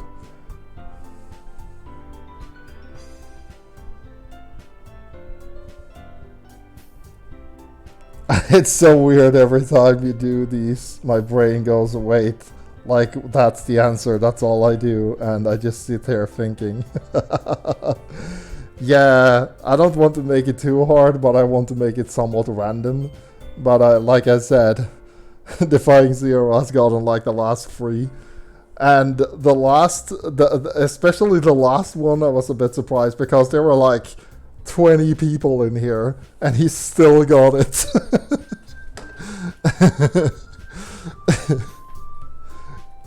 It was different when I first started streaming, when there was like literally only one person watching when I did the giveaway. But at least then it was a different person each time. The first one, like I thought was hilarious because it was like there were like 15 people watching or something, and then right as I was about to do the giveaway, like 5 seconds before, everybody but Defying Zero left. No, wait, everybody but Tempest left. Sorry. I was like, oh, okay, there's one person still here. Oh, I guess you get the game for free then. Like, I'll just give it to you. Anyway, let's get back on this, this thing. Yeah, I can't read any of this. I see an annoying girl running towards me from the distance, waving her arms in the air like she's totally oblivious to any attention she might draw to herself. This is how the game started. The girl is and my neighbor and good friend since we were children.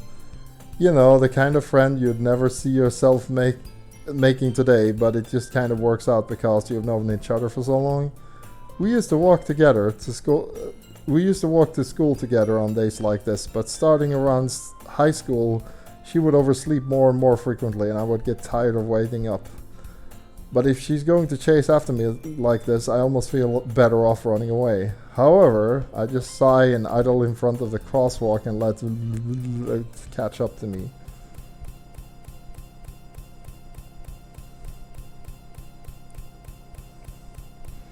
Yo! Also, that was not actually the game glitching out. Well, technically. Let's see here. Duckhead222. Welcome to the stream. This is DDLC Plus. We're doing the new game plus. If you can call it that. yeah. we just started the game over. The game again. But yeah, this is DDLC Plus, PS4 version. How are you doing today? Also, how is everybody? I hope everyone is okay after that last horror show experience. It's an ordinary school day, like any other. Mornings are usually the worst, being surrounded by couples and friend groups walking to school together. Ah, you're good? That's good to know. Is it as hot over there as it is here? We're like suffering at like 90 degrees. It's crazy. The sun is coming down though, slowly, so we're playing horror games to, I don't know, start sweating, so the temperature goes down. Fun fact, Yuri has 2 left feet in the main menu. Next time you go save, take a look. Oh, okay. I need to look into that. It's so easy to get distracted by Sayori being glitched out. Let's see here. I'm doing my best to like read the story, but I'm not a native English speaker, so I'm struggling a bit with reading certain sentences that have words in an order that I don't expect, but I'm really trying my best. So let's continue. Meanwhile, I have always walked to school alone. I've always walked to school alone. That's not how the story goes. I always tell myself it's about time I meet some girls or something like that. But I have no motivation to join any clubs. I'm perfectly content just getting on the average while spending my free time on games and anime. There's always the anime club, but it's not like there would be any girls in it anyway. Oh, please. The school day is as ordinary as ever. It's over before I even know it. After packing up my things, I stare blankly at the wall looking for an ounce of motivation. Clubs. There really aren't any that interest me. Besides, most of them will probably be way too demanding for me to want to deal with. I guess I have no choice but to start with the anime club. Monica? Oh my goodness, I totally didn't expect you to see you here. It's been a while, right? Yeah, it has. Monica smiles sweetly. We do know each other. Well, we rarely talk, but we were in the same class last year. Monica was probably the most popular girl in class. Smart, beautiful, athletic, basically completely out of my league. So having her smile at me so genuinely feels a little... What did you come in here for anyway? Oh, I've just been looking for some supplies for you to use in my club. Do you know if there's any construction paper in here? Or markers? I guess you could check the closet. You're in the debate club, right? Ahaha, about that. I actually quit the debate club. Really? You quit? Yeah, to be honest, I can't stand all of the politics around the major clubs.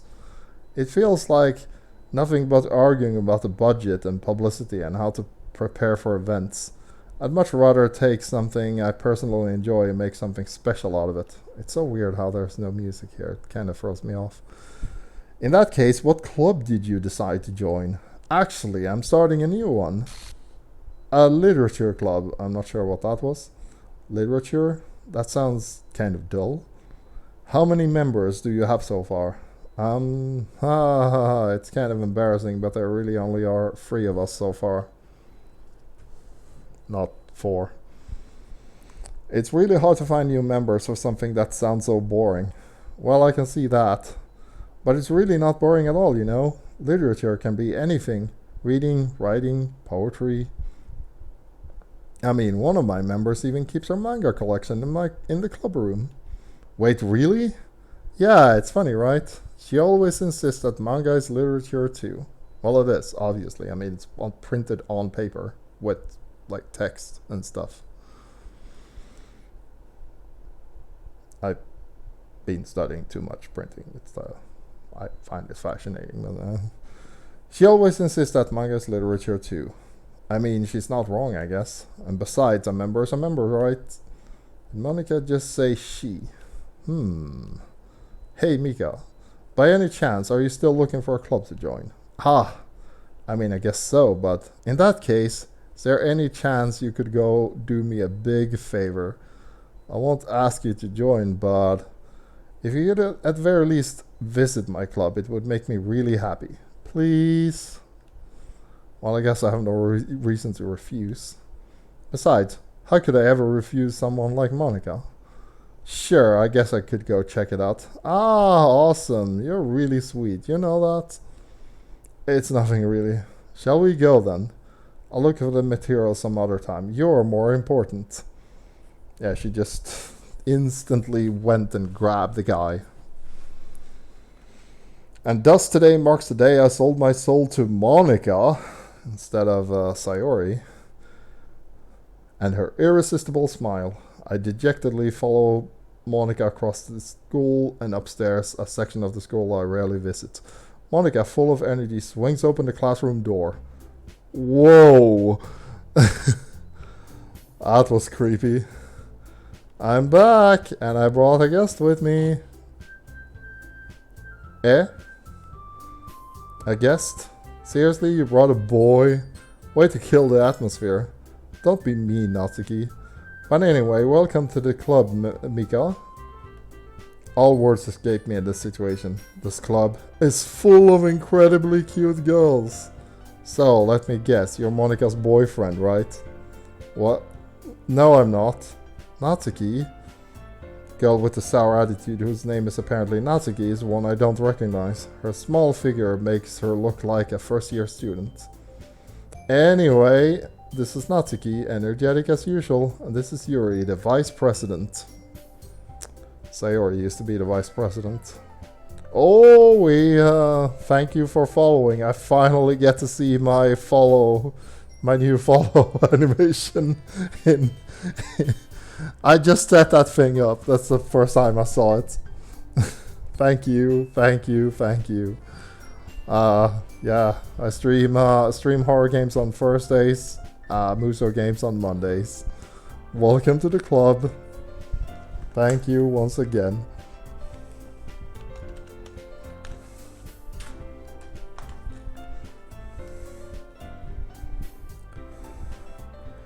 Yuri, who appears comparably more mature and timid, seems to have a hard time keeping up with someone like Natsuki.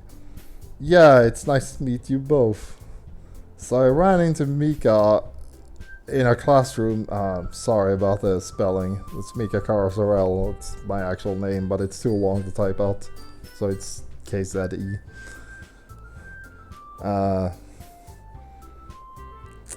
He decided to come in to check the club. Isn't that great? Wait, Monika, didn't you tell me... Didn't I tell you to let me know in advance before you brought in anyone new? I was going to well, you know. Sorry. I didn't forget that, but just happened to run into him. Yeah. In that case, I should at least make some tea, right? Yeah, that would be great. Why don't you come sit down? The girls have a few desks arranged to form a table. Yuri walks into the corner of the room and opens the closet. Meanwhile, Monika and Natsuki is across from each other. Still feeling awkward, I take a seat next to Monika. So, I know you didn't really plan on coming here, but we'll make you feel right at home, okay? As president of the literature club, it's my duty to make the club fun and exciting for everyone. I'm surprised there aren't any more people in the club yet. It must be hard to start a new club. You could put it that way. Not many people are very interested in putting out all the effort to start something brand new. Especially when it's something that doesn't grab your attention, like literature. You have to work hard to convince people that you're both fun and worthwhile. But it makes school events like the festival that much more important. I'm confident that we can really grow this club before we graduate. Right, Natsuki? Well, I guess. Natsuki reluctantly agrees. Such different girls, all interested in the same goal. Monika must have worked really hard just to find these two. Oh, we got another follower. Thank you. I got to see the new animation twice. Yay! That makes me super happy. Yeah, welcome to DDLC. We are in the new game part. Yeah. Second part of the game.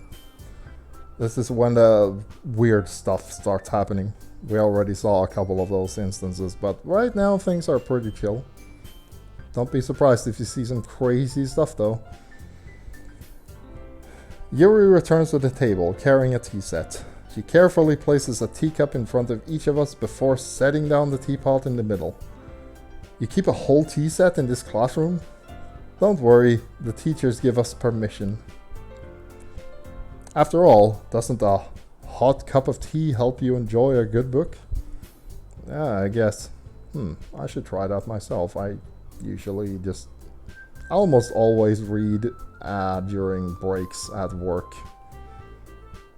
And I never have tea at work. Just coffee.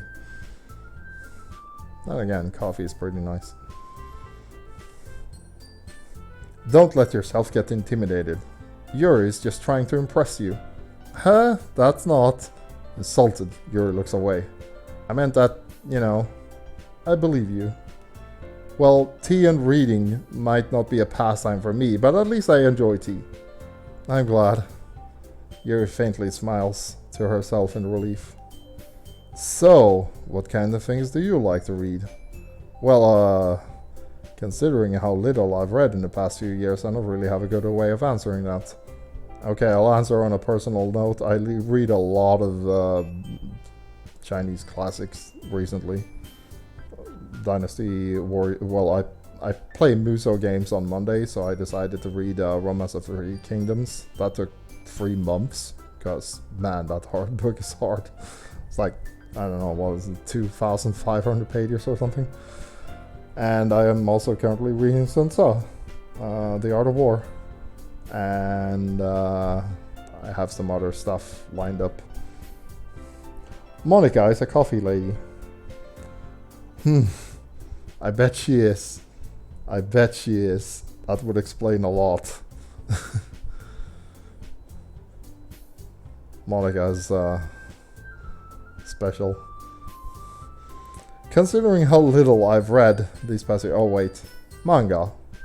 I muttered to myself, half joking. Natsuki's HUD suddenly perks up. It looks like she wants to say something, but she keeps quiet. Not much of a reader, I guess. Well, that can change. What am I saying? I spoke without thinking after seeing Yuri's sad smile. Anyway, what about you, Yuri? Well, let's see. Yuri traces the rim of her teacup with her fingers. My favorites are usually novels that build deep, complex fantasy worlds. We've seen this conversation before.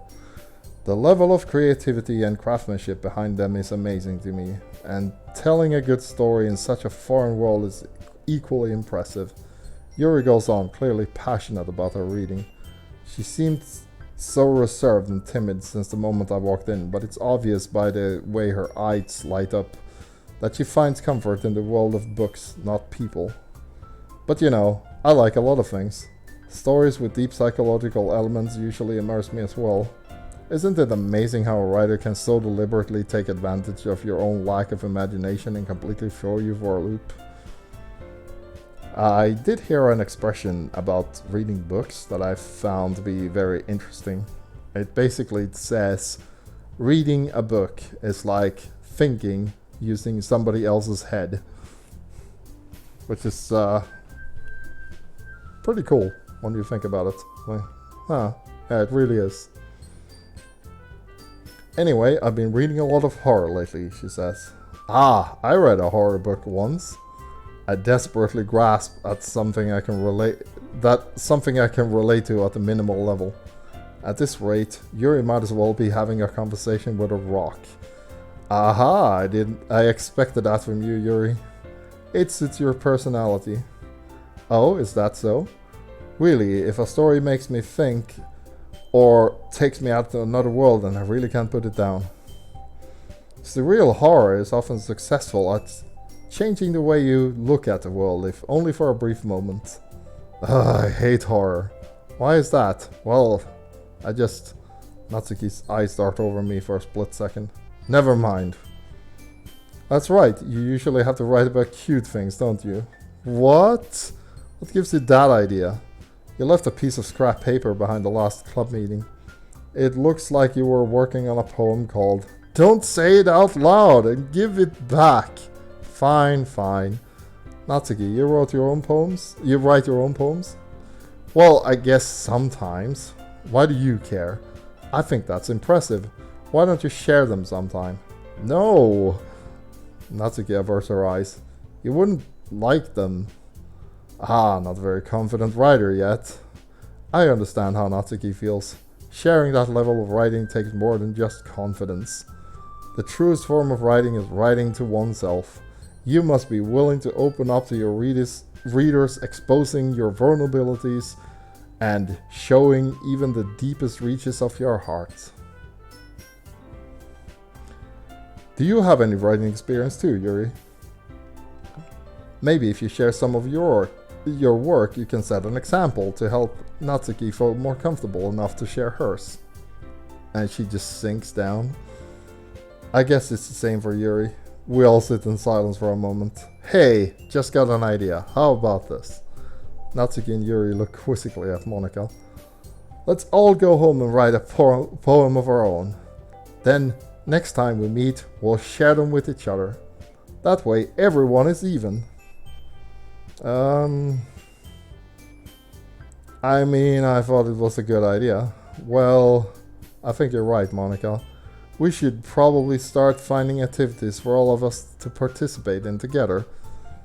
I did decide to take on the responsibility of vice president after all. And I need to do my best to nurture the club as its members.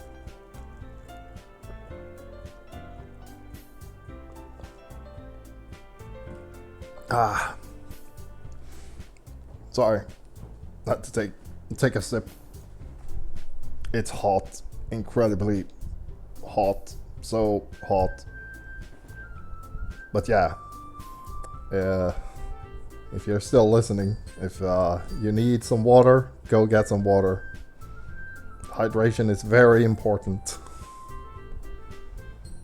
I don't want my audience to go belly up on me. Take care of yourselves. Anyway.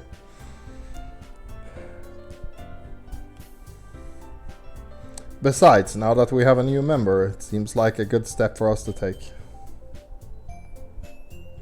Is there any humidity where you are? Yeah, I live by the ocean, so there's too much of it actually. The air humidity here is like at 90%, so it's like absolutely gross. Everything is sticky. Yeah. We usually have it at like 70%, which is already like pretty bloody high.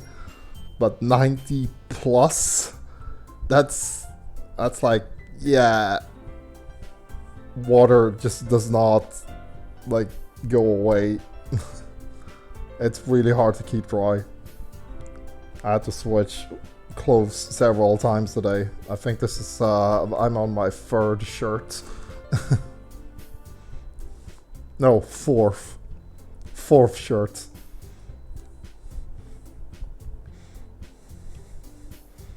Do you agree as well? Hold on, there's still one problem. What's that? Now that we reached the most important topic, I bluntly come forth with what's been on my mind the entire time. I never said I would join this club. Monika may have convinced me to stop by, but I never made any decision. I still have other clubs to look at, and I lose my train of thought. Ah, the zombie. Somebody's doing a raid. Yeah, damn it, I forgot. I need to fix that zombie. Maybe I can find something Muso related, like a big battle. Wow, only 3 goals. I thought there were 4. Are you serious? Yeah, there were 4. There were 4 ladies in the game, for sure. Now they are free. Hands have been thrown. Now the party is here. Hello, everybody. We are playing DDLC.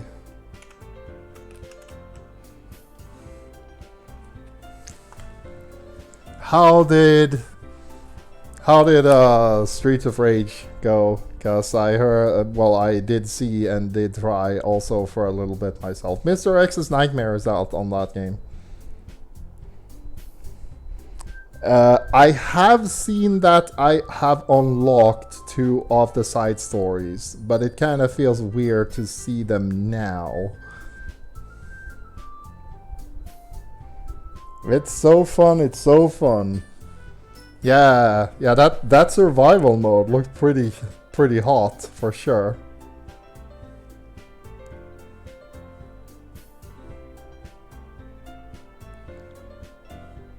Let's see, did lots solo and did some co-op with Kazamura. Oh, okay.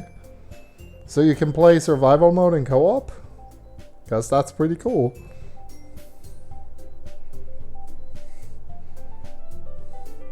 Oh, I was actually a lot pretty excited about, you know, being able to play Max, because he was my main in Streets of Rage 2. He was weird as a boss, though.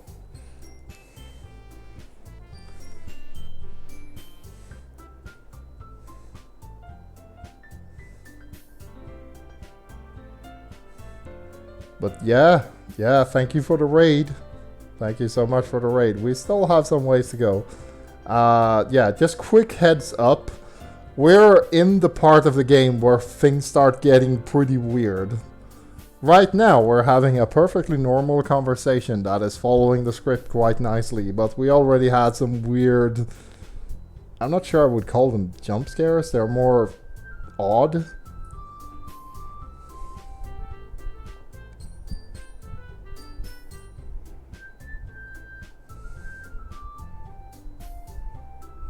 SOR free.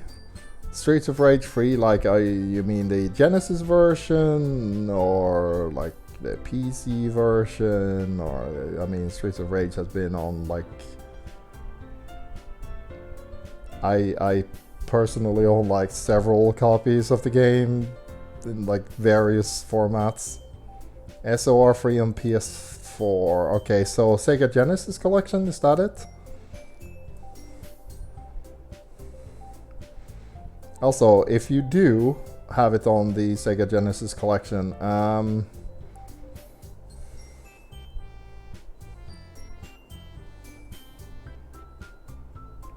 also, if you actually mean Streets of Rage free, with, you know, the Genesis game, because it is in the Sega Genesis collection, but I think Aria is talking about Streets of Rage 4. I mean, I know she is. Streets of Rage 3 is pretty cool, but yeah, Streets of Rage 4.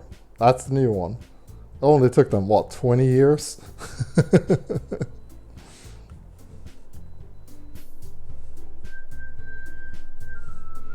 Because I definitely have a copy of Streets of Rage 4 myself. It's pretty cool. But I'll still play Fight and Rage over Streets of Rage 4 almost any day of the week. The online in Streets of Rage 4 is amazing though. Like, you can't compete with that, but man, Fight and Rage, oh, that game is so good. Anyway, let's see, we still have some time.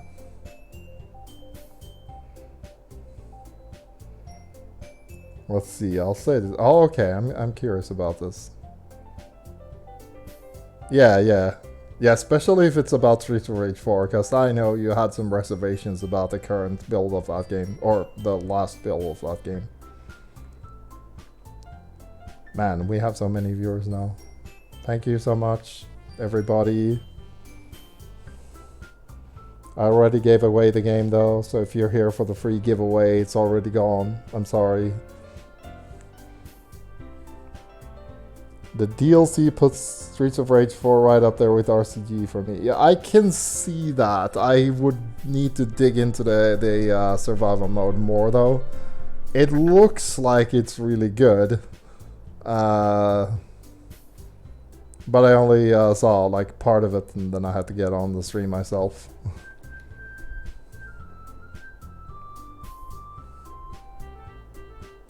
You get to earn moves. Like new actual like special moves, not just the buffs.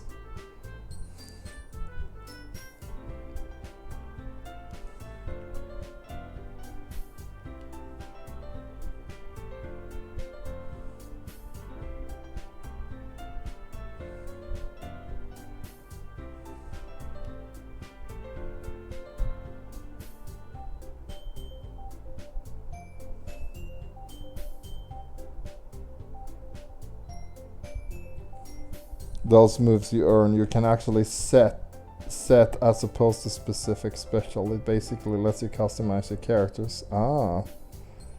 Wait, I don't like what they did to Contra.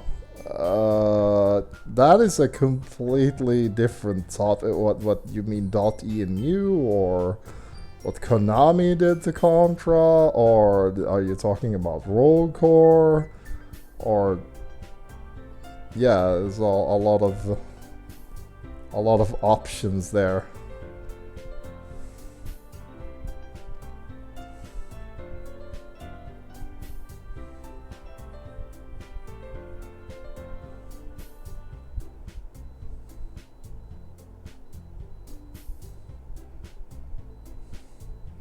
Yeah, tell me about this Contra thing. I'll just continue the story for a little bit.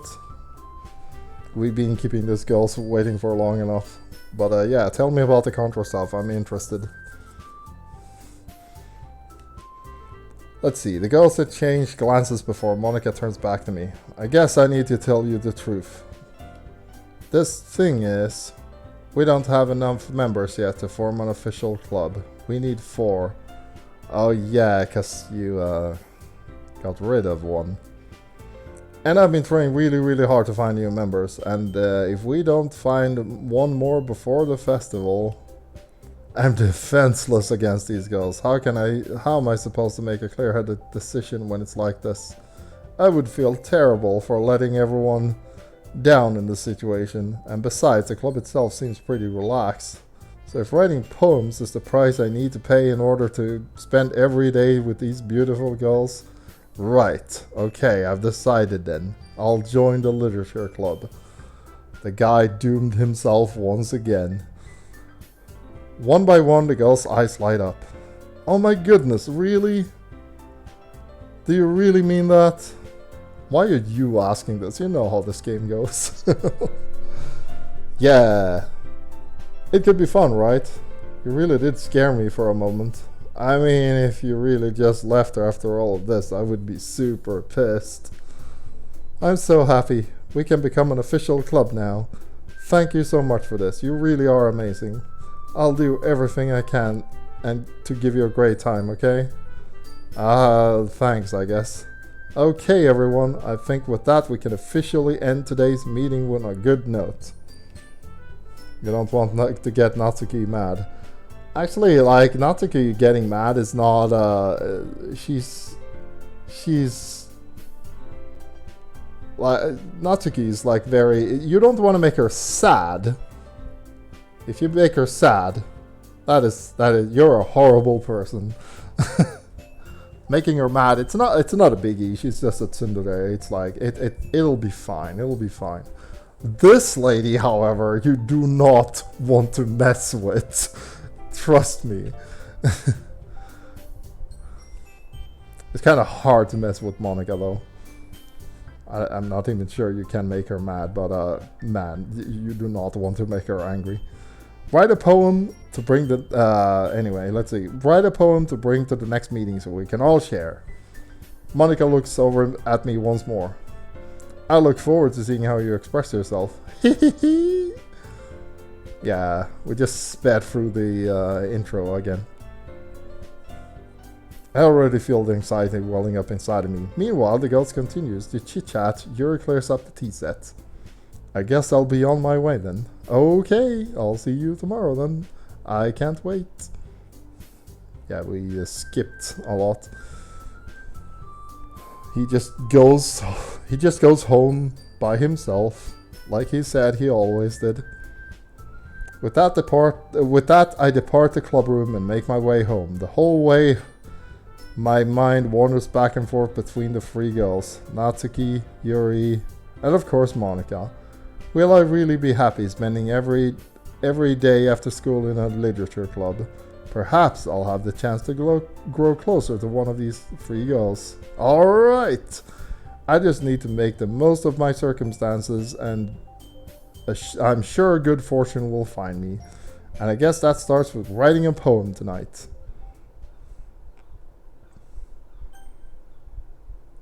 You have unlocked a special poem. Would you like to read it? Yes. Can you zoom in?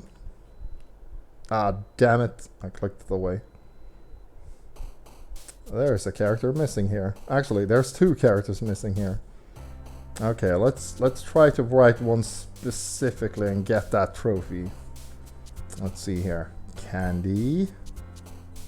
Shiny. Marshmallow.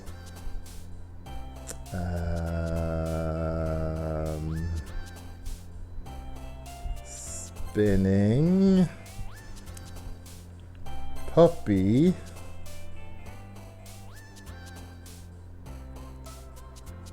Playground. Pink.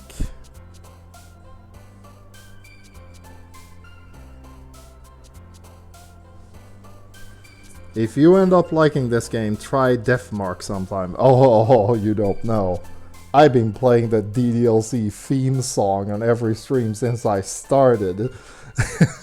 It just took ages for this game to actually be released again. So I already played this quite a bit. I'm actually super excited to get to the side stories because I definitely haven't seen those before. However,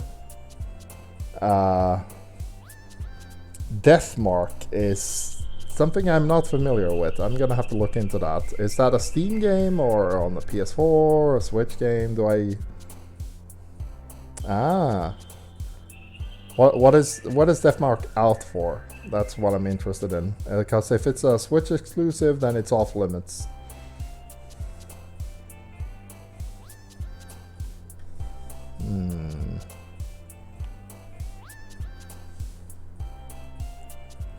Let's see. Pout, amazing, fantasy, flying, variance, embrace, dance, ring.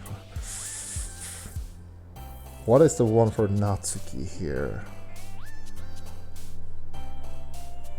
Pout, amazing. Yes, okay. The zone, heaven sent, family, whistle, rose, cry, landscape, sadness, waterfall, disoriented. The rose, perhaps. Damn it! Damn it! Damn it!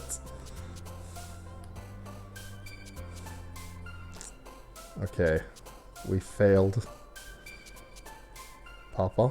Yeah. Giggle? Yeah. Play? Yeah. Should have gone with waterfalls. Let's see here. Deathmark. Switch and PS4. Ah, okay. Who made the game? Games swimsuit? Okay. Kitty. Kawaii. Bouncy. Skirt. Okay. Damn it. We were so close to that trophy. Ah, Bunny. No. Why were all of the ones after that so easy? Okay. Love, I guess. Blanket. Yeah. Oh my god. Oh wow, we have a new followers. Thank you so much. I'm so glad I finally got to show off that new animation that I put. Well, oh, another one! Yay!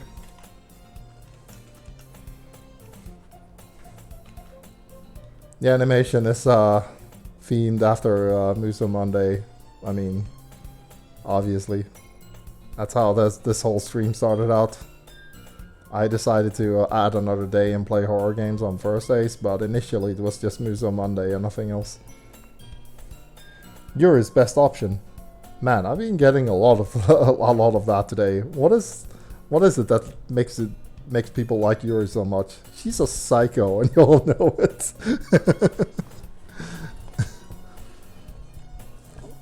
Let's see, Axis Game, I think, is the publisher. Oh, okay. That tells me it's probably a Japanese game.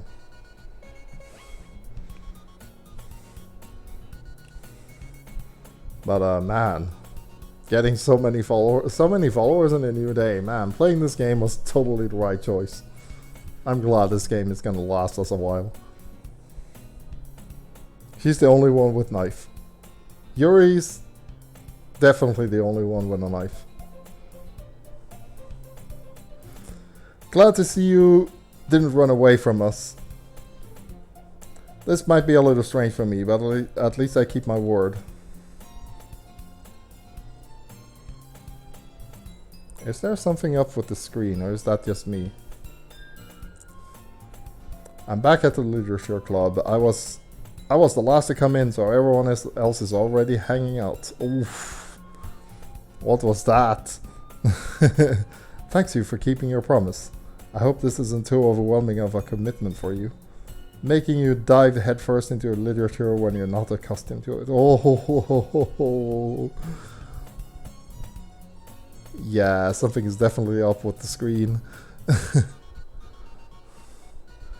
Oh, come on, like he deserves any slack.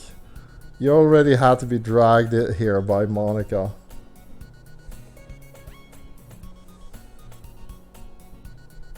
Nah, it's completely normal. I'm not sure, like... I know some of these effects are supposedly randomized, so it looks a bit different each time. I don't know if you plan to just come out here and hang out or what. I swear that there's something wrong with the screen. If you don't take us seriously, then you won't see the end of it. Hello, Monica, you're not actually in this dialogue. Natsuki finds herself stuck between saying Monica and manga. Manga is literature. Okay. Swiftly defeated, Natsuki plops out the back into seat. I'm sorry, we'll make sure to put your comfort first, okay?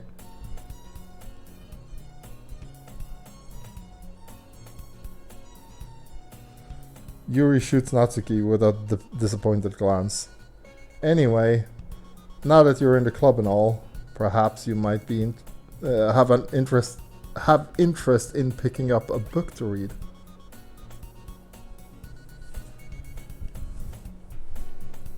Well, I can't really say no either way. Like I said, I'm in this club now, so it only feels right for me to do something like that if you ask. Wait, I didn't really mean it like that. If you don't really want to, then forget I said anything, I guess. No, it's not that, Yuri. I want to try to be a part of this club, so even if I don't read often, I'd be happy to pick up a book if you wanted me to.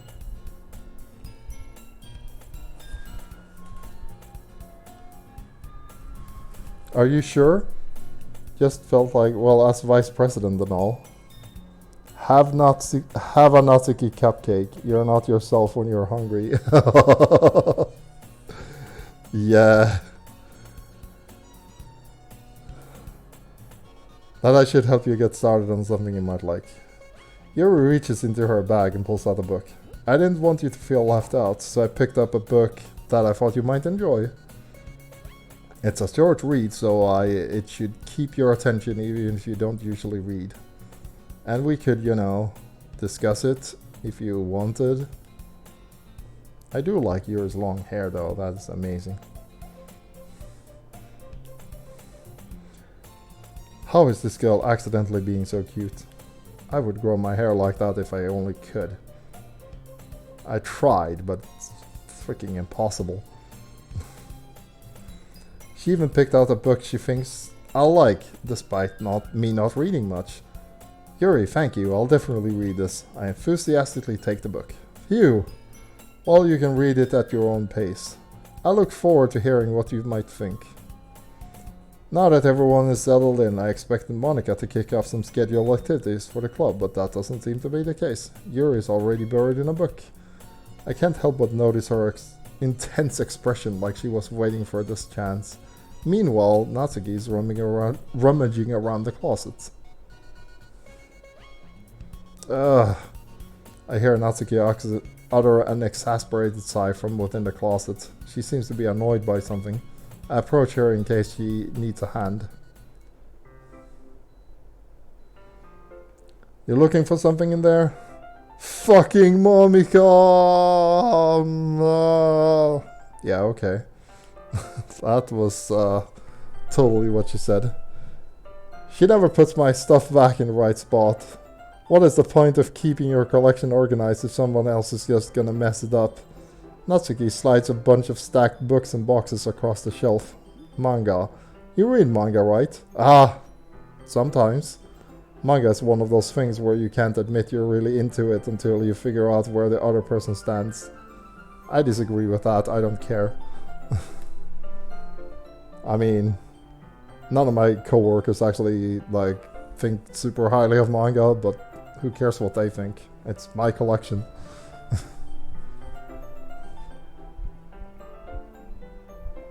Look at the jogs.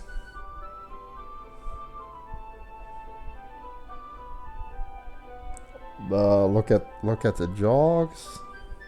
What are jogs?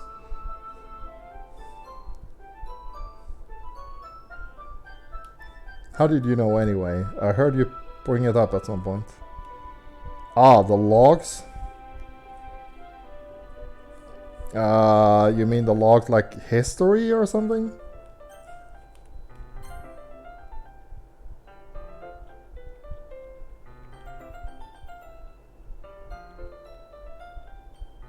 Like this?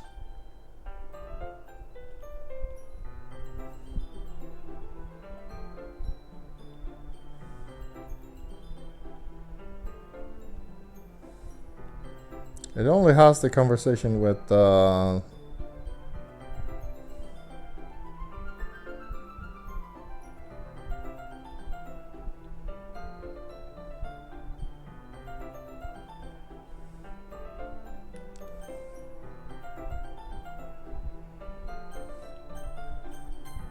okay. I never actually thought to look at the logs. But now that you mention it, if weird stuff happens and if you look at the log, maybe it changes. It seemed to skip the part about Natsuki talking about Monika though. It wasn't there. It just instantly caught to where we are right now. Let's see. Besides, it's kind of funny written on your face. What's that supposed to mean? I see. There's a lone volume of manga amidst a stack of various books on the side of the shelves. Curious, I'll pull out the stack. There it is! Natsuki snatches it out of my hand. She then turns a box of manga to a box of manga, slips a volume right in the middle of the rest. Ah, much better. Oh yeah, we've definitely already seen this scene. Seeing a box set with one book missing is probably the most irritating sight in the world. I know that feel. I get closer to look at the box she's admiring. Parfait Girls. That's the one she likes. It's a series I've never heard of in my life. That probably means it's either out of my demographic or it's simply terrible. I like the confidence of that statement. If you're gonna judge, you can do it through the glass on that door. She points at the classroom door. Hey, I wasn't judging anything. I didn't even say anything. It was the tone of your voice. But I'll tell you one thing. Consider... Okay, don't judge a book. In fact, Natsuki pulls out the first volume of Parfait Girls from the box. I'm gonna show you exactly why. She shoves the book right into my hands. Ah! I stare at the cover. It features 4 girls in colorful attire striking animated feminine poses. It is exceedingly moe. Don't just stand there. Natsuki grabs my arm and pulls me out of the closet. She then takes a seat against the wall beneath the window sills. She passed the ground next to her, signaling me for me to sit there. Wouldn't chairs be more comfortable? I take my seat. Chairs wouldn't work. We can't read at the same time like that. Why is that? I guess it's easier to be closer like this. Don't just say that. You make me feel all weird about it. Natsuki crosses her arms and scooches an inch away from mine. Sorry. I didn't exactly expect to be sitting this close to her either. Not that I can say it's particularly a bad thing. I open the book. It's only a few seconds before Natsuki once again inches closer, reclaiming the additional space while she hopes I won't notice. I can feel her peering over my shoulder, much more eager to begin reading than I am. Wow, how long has it been since I read the beginning? You don't go back and flip through the older volumes every now and then? No, not really. Maybe sometimes after I've already finished the series. Hey, are you paying attention? I am, but nothing really happened yet, so I can talk at the same time. Looks like it's about a bunch of friends in high school. Typical slice of life affair. I really like slice of life myself. It's probably my favorite genre, at least when it comes to manga and anime. I don't know why. Just... yeah.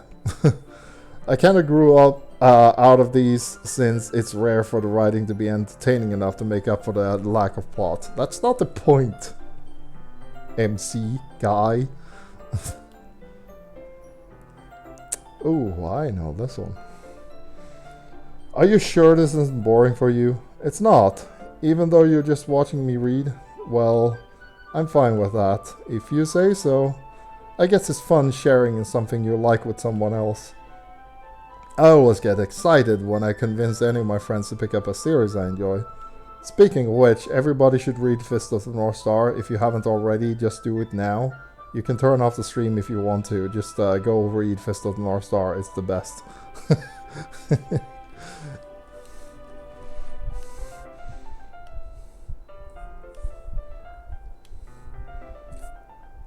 I wouldn't really know. What do you mean? Don't you share your manga with your friends? Could you not rub it in? Jeez. I'm sorry. Like I could ever get my friends to read this. They just think manga is for kids. I can't even bring it up without them being all like, "Hey, you still haven't grown out of that yet?" Makes me want to punch them in the face. I know those kinds of people. Honestly, it takes a lot of effort to find friends who don't judge, much less friends who are also into it. I'm already kind of a loser, so I guess I gravitated towards the other losers over time. But it's probably harder for someone like you. Yeah, that's pretty accurate. Wait, which part? I mean, I feel like I can't even keep it in my own room. My dad would beat the shit out of me if he found this. Yeah, true statement. He's an asshole. What? It's true.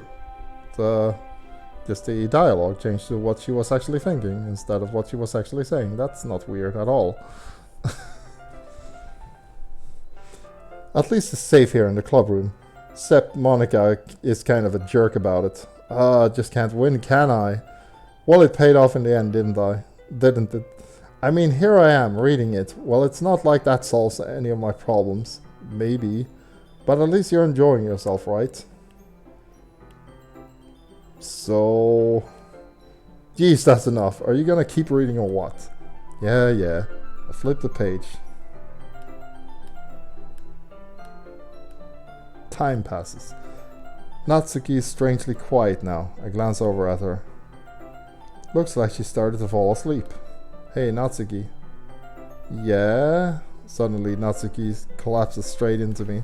Hey!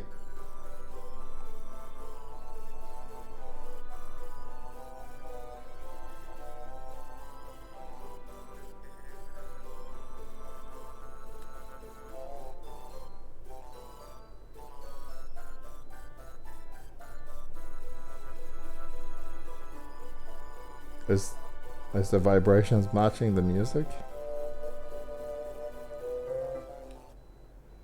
Oh jeez, Natsuki, are you okay? Here. Monica reaches into her bag and pulls out some kind of protein bar. She throws it in Natsuki's direction. Natsuki's eyes suddenly light up again. I know that is totally supposed to happen. It's this is the game. I don't know what are you getting so worked up about. It's we're just playing the game. It's a visual novel, so there's gonna be a lot of dialogue. She snatches the bar from the room and immediately tears off the wrapper. I told you not to give. She doesn't even finish a sentence before stuffing it into her mouth. Don't worry, she's fine. It just happens every now and then. Like, what happens every now and then?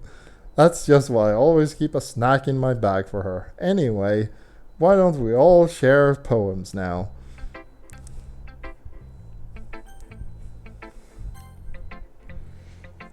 I told Natsuki was interested in her. I was interested in her poems yesterday. It's probably only fair that I share mine with her first. Yeah, lady killer right here.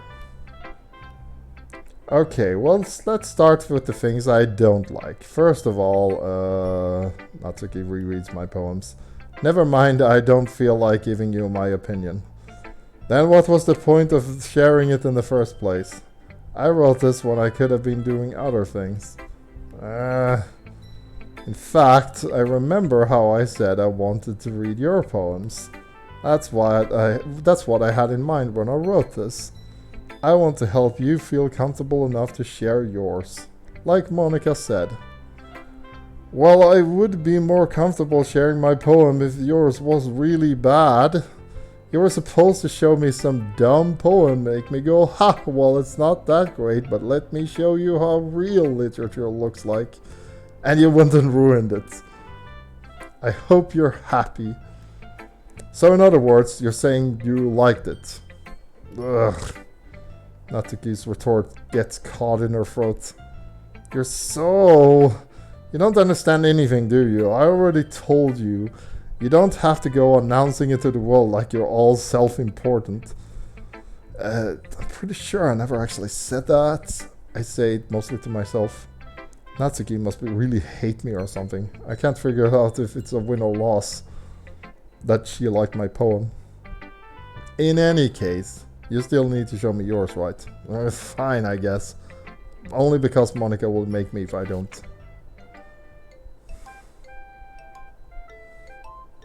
I do believe we've seen this one before. Eagles can fly, monkeys can climb, crickets can leap, horses can race, owls can seek, cheetahs can run, eagles can fly, people can try, but that's about it. Yeah, told you weren't gonna like it. I like it. What? Just be honest. I am. Why are you so convinced that I wouldn't like this? Well, because... everyone in high school thinks that writing has to be all sophisticated and stuff, so people don't even take my writing seriously. But isn't the point of poems for people to express themselves? And your writing style wouldn't make your message any less valid. Yes, exactly. I like when it's easy to read, but it hits you hard. Like in this poem, seeing everyone around you do great things can be really disheartening, so I decided to write about it. Yeah, I understand. But the other nice things about simple writing is that it puts more weight on the wordplay. Like, I set up a rhyme at the end, but then I made it fall flat on purpose. It helps bring out the feeling in the last line. Yeah, I like Natsuki's poems, they're easy to read. especially for me who's like adult when it comes to like reading English, because I suck at it. I guess more went into this than I realized. That's what it means to be a pro. I'm glad you learned something. Didn't expect that from the youngest one here, did you? Yeah, I guess not. I decide to humor her with that last comment. I don't really care how old everyone is, but Natsuki is feeling proud and I won't take that away from her. Let's do Monica. I'm curious. Having a good time so far? Good, glad to hear it. By the way, since you're new and everything, if you ever have any suggestions for the club, like new activities or things we can do better, I'm always listening. Don't be afraid to bring things up, okay? Alright, I keep that in mind. Of course I'll be afraid to bring things up. I'm much better off just going with the flow until I'm more settled in. Anyway, want to share your poem with me? It's kind of embarrassing, but I guess I have to.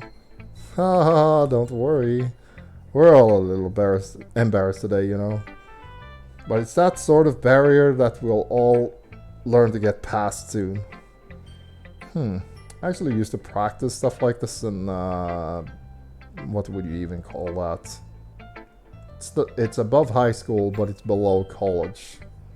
I don't think there's an English word for it. But yeah, we used to practice doing, not poetry, but presentations. Every 2 weeks we would do a presentation for 3 whole years. By the time we were done, I was so used to it, I actually kind of feel awkward if I don't get to like take up all the time and just talk about stuff that I prepared, even for work and stuff, where it's like, yeah, I wrote a thing, you should all listen to it, because this has been drilled into my skull now. You should just do this because I get a lot of... To me, this is super fun. I know this terrifies a lot of people to perform in front of others, but I love it so much you don't even know. So yeah, I'm glad you're here. I hand Monica my poem. I like it. Really? It's a lot cuter than I expected. Oh jeez. No. Kinda makes me think about something Natsuki would write. And she's a good writer too. So take that as a compliment. If you say so. If you're interested in Natsuki, then always keep a snack on you. She'll cling to you like a puppy. Natsuki's dad doesn't give her lunch money or leave her any food in the house, so she's in a fussy mood pretty often. This is new details, we did not hear this in the first chapter. Sometimes she just loses all of her strength and shuts down, like earlier. Was that what that was? She just glitches out. This is just a guess, but I think she's so small because her malnutrition is interfering with her adolescent growth. But hey, some guys are into petite girls too, you know. Oh, Monica, why are you like this? Sorry, just look at the bright side. Anyway, do you want to read my poem now? Don't worry, it's not very good. You sound pretty confident. Sometimes you claims to not be very good. Well, that's because I have to sound confident. That doesn't mean I always feel that way, you know. I see. Well, let's read it then. Hole in the wall. But he wasn't looking at me. Confused, I frantically glanced at my surroundings, but my burned eyes can no longer see colors. Are there others in the room? Are they talking? Or are they simply poems on a flat sheet of paper?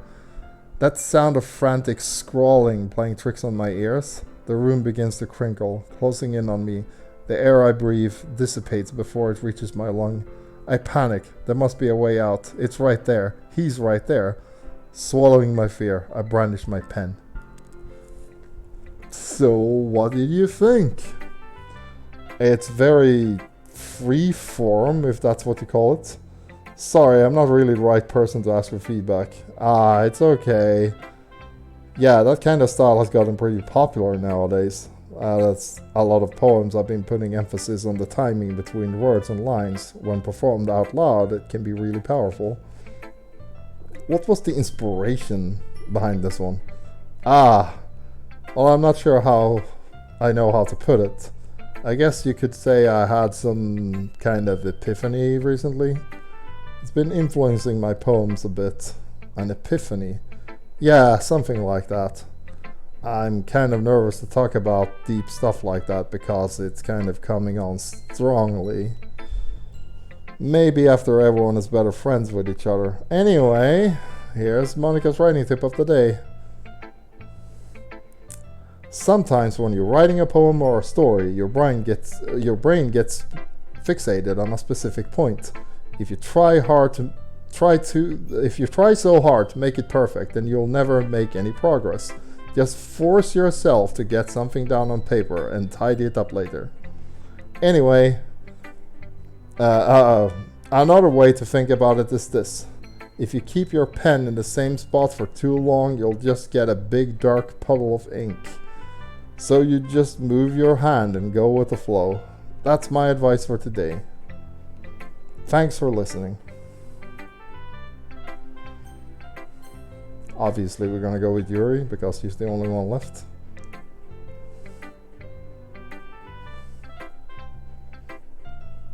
A minute passes more than enough time for her to finish reading. Sorry, I forgot to start speaking. It's fine, don't force yourself. I just need to put my thoughts into words. Hold on. Okay. This is your first time writing a poem, right? Yeah. Why do you ask? I'm just making sure. I guess that it might be after reading through it. So it's that bad. No. Did I just raise my voice? I'm so sorry. Yuri buries her face in her hands. I couldn't help but notice that it's been several minutes and we really haven't gotten anywhere. It might take Yuri a while to get used to new people. It's fine, I really didn't notice. What were you saying? Right, it's just that there are specific writing habits that are usually typical of new writers, and having been through that myself, I kind of learned to pick up on them, and I think the most noticeable thing I recognize in new writers is that they try to make their style very deliberate. In other words, they tend to pick up a writing style separate from the topic matter, and they form fit the two together. The end result is that both the style and the expressiveness are weakened. Once Yuri finds her train of thought, it's as if her demeanor totally changes. Her stammering is completely gone and she sounds like an expert. Of course, that's not something you can be blamed of. There are so many different skills and techniques that go into writing even a simple poem. Not just finding them and building them, but getting them to work together is probably the most challenging part. It might take you some time, but it all comes with practice and learning by example and trying new things. I also hope that everyone else in the club gives you valuable feedback. Natsuki can be a little bit biased though. Biased? How? Well, never mind. I shouldn't be talking about people like that. Sorry, it's fine. I'm not sure if Yuri is apologizing to herself or Natsuki. Do you mind if I read your poem now? Please do! I'd love to share my thought process behind it. Yuri smiles dreamily as if it's a rare opportunity for her, which itself is kind of funny. After all, isn't this supposed to be a literature club? Let's see. Yuri's poems are always the hardest to read. Her writing style is tricky. Ghost under the light. The tendrils of my hair illuminate the amber glow, bathing. It must be this one, the last remaining streetlight to have withstood the test of time. The last yet to be replaced by the sickening blue-green hue of the future. I bathe, calm, breathing air of the present but living in the past. The light flickers. I flicker back. Ha! We got it. I'm sorry, I have such terrible handwriting. Yeah, you do. I'm sorry, but you do. I mean, my personal handwriting is like way worse, but I wasn't thinking that at all.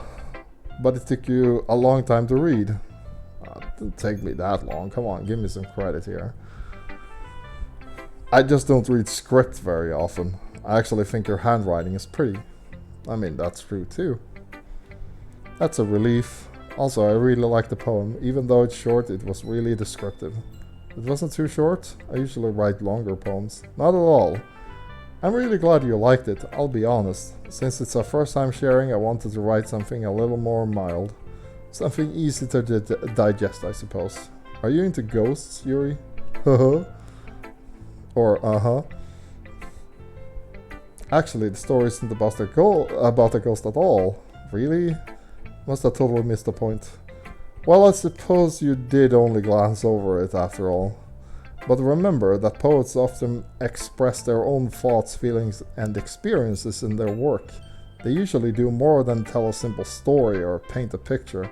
In this case, perhaps the subject of the poem is only being symbolically compared to a ghost, lingering in her last remaining place of comfort, unable to let go of the past, and soon to be left with nothing. That's a lot more solemn, putting it that way. I hadn't even thought of that. That's impressive. It's nothing really. Well, it makes me happy that you think that. Just remember that it won't be long before you pick up on these things too. Yeah, maybe you're right. I guess I'll have to keep trying. I'm counting on you. Well, that was a surprisingly normal conversation. Just talking to Yuri about her poem. Nothing super crazy. I guess that's everyone. The music is off key. I glance around the room. That was a little more stressful than I anticipated. It's as if everyone is judging me for my mediocre writing abilities. Even if they're just being nice, there's no way my poems can stand up to theirs.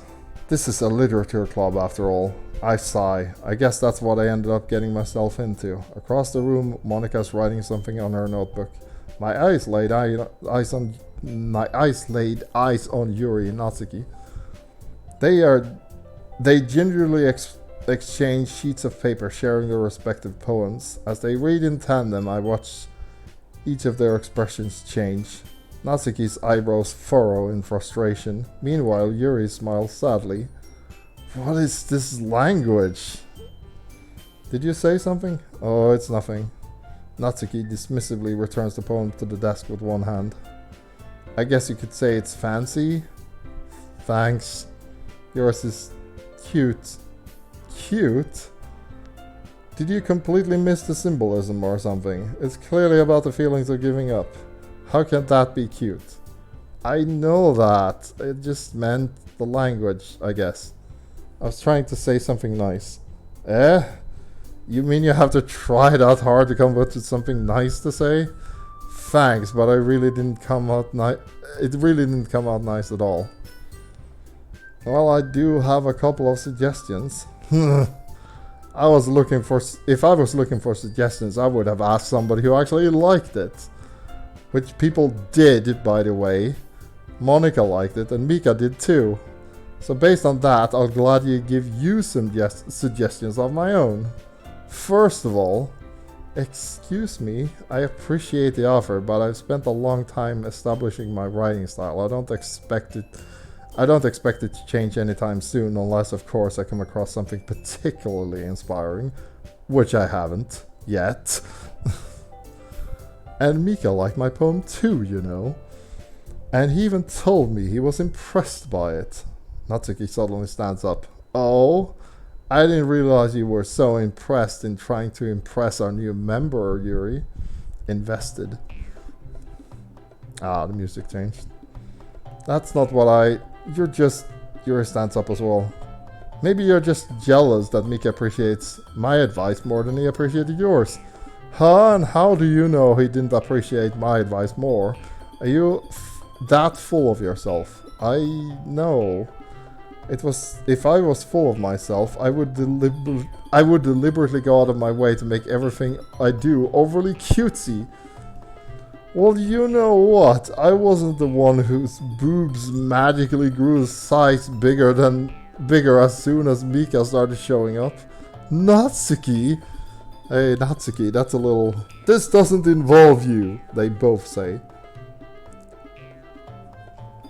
Taking out your own insecurities on others like that. You really act as young as you look, Natsuki. Oof, oof. What is this? What is this? Me? Look who's talking, you wannabe edgy bitch. Edgy? Sorry that my lifestyle is too much for someone who of your mental age to comprehend. See? Just saying that proves my point. Most people learn to get over themselves after they graduate middle school, you know. If you want to prove anything, then stop harassing others with your sickening attitude. You think you can counterbalance your toxic personality by just dressing and acting cute? The only cute thing about you is how hard you try. Whoa, be careful, you might cut yourself on that edge, Yuri. Oh, my bad, you already did, didn't you? Did you just accuse me of cutting myself? What the fuck is wrong in your head? Yeah, go on. Let Mika hear about everything you really think. I'm sure he'll be head over heels over you after this. Suddenly, Yuri turned towards me as she just noticed I was standing there. Mika, she's just trying to make me look bad. That's not true. She started it. Huh?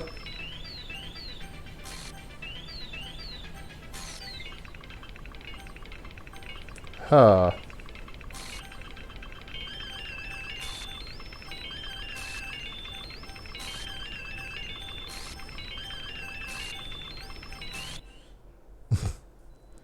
Hello, Monica. What the hell are you doing?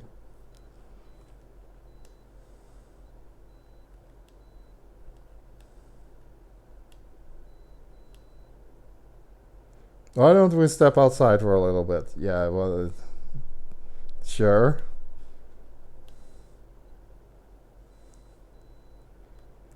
Sorry about that. They really shouldn't have tried to get you involved. Probably better for us to stay out of this. We'll go back inside once they're done yelling. Some precedent I am, right? I can't even confront my own club members properly. I just wish I was able to be a little more assertive sometimes. But I never have it in me to put my foot down against others. You understand, right? Anyway, if this makes you want to spend less time with the others, then that's fine. I'd be happy to spend time with you instead. Just Monica. Just Monica. Just Monica. Suddenly, Natsuki runs out of the classroom. She quickly runs away. Oh dear, well, it looks like they're done. I didn't mean it, I didn't mean it, I didn't mean it. Yuri's rocking back and forth in her desk with her palms on her forehead. Yuri? I didn't mean it. I believe you. I have no idea what Yuri might have said to Natsuki, or did. Please don't hate me. Please, I'm not like this. There's something wrong with me today.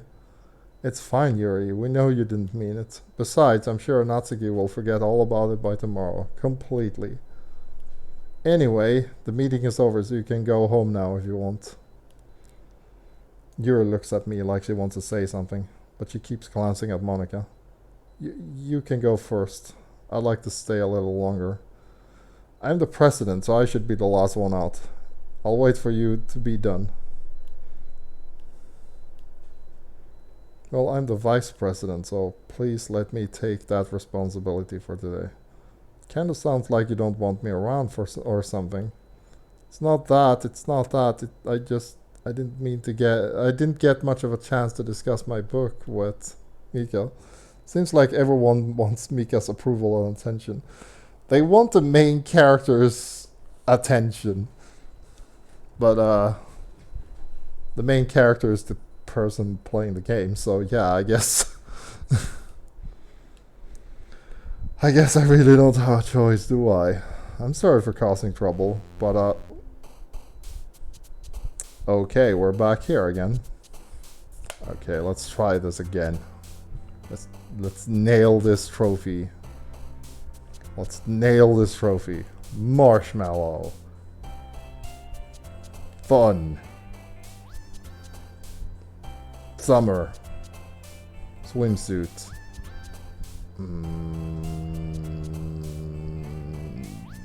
Childhood. Love. Yes, yes. Skirt. Yes. Go. Oh no! I messed up again! How is joy a Yuri preference? Come on! Okay. Yeah. Yeah. Okay, let's go full on Yuri then. Massacre. Disoriented. Intellectual. Inferno. Despise. Okay, fantasy. Okay. Unending. Loud? Okay. This is harder than I expected. Incongruent. Yeah, okay. Frightening. Unrequited. Graveyard. Damn it.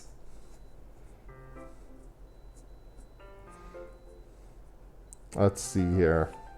Yeah, we are actually out of time, so we're gonna save for now.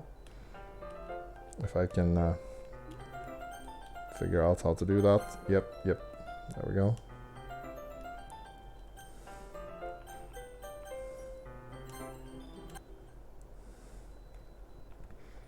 Let's see. Apparently we got a new picture somewhere. Oh yeah, that's a special poem.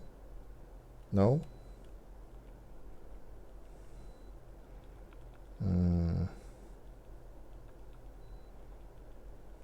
Here. Let's see. This is the one I messed up on, so I'm gonna read that. But I'll see if I can get some music here, because we are about to finish up. Is this new? Okay. Files. Oh yeah. Yeah, let's get the special poem. Maybe get a trophy for listening to music. Oh, this is new art. Artwork drawn by Satchely to celebrate Valentine's Day 2018. Oh. Let's see here. Special poem. Okay, things I like about Papa. I like when Papa comes home early. I like when Papa cooks me dinner. I like when Papa gives me an allowance. I like when Papa spends time with me. I like when Papa asks me about my friends. I like when Papa asks me about anything. I like when Papa gives me lunch money. I like when Papa comes home before sundown. I like when Papa cooks. I like when Papa gives me privacy.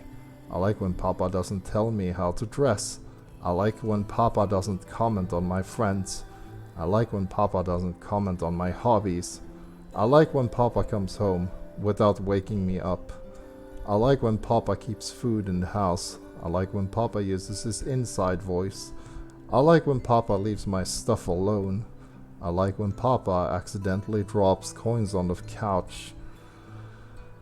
I like when Papa is too tired to notice me. I like when Papa is too tired for anything. I like when Papa is too tired for anything. Yeah. That is Natsuki's private thoughts. It's a poem, technically. But yeah. I wonder what this is. Mail? Where are you gonna get mail from in this game?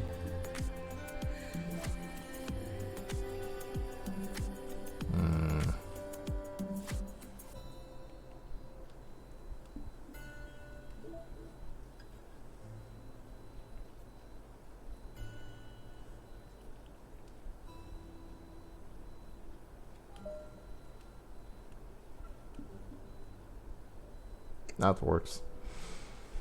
Okay. So we are about to wrap things up. I can also say that the clock that you see on the screen here actually matches. That is actually what the time is right now, like literally. That's actually pretty cool. The fake desktop that you have here actually matches what would be a regular desktop. The one that's on my PC right now actually has the same time. I didn't notice that before. But that's all for today. We've been going for 3 hours of DDLC. We got a bunch of new subscribers. I'm super happy about that. So thank you so much for tuning in. We will be back next week on let's see here, next Thursday. We will be back on DDLC. Once we finish up the main plot, we'll check out the side stories. So far I think we have 2 of them. Yeah. Trust Part 1 and Understanding Part 1. Let's see here.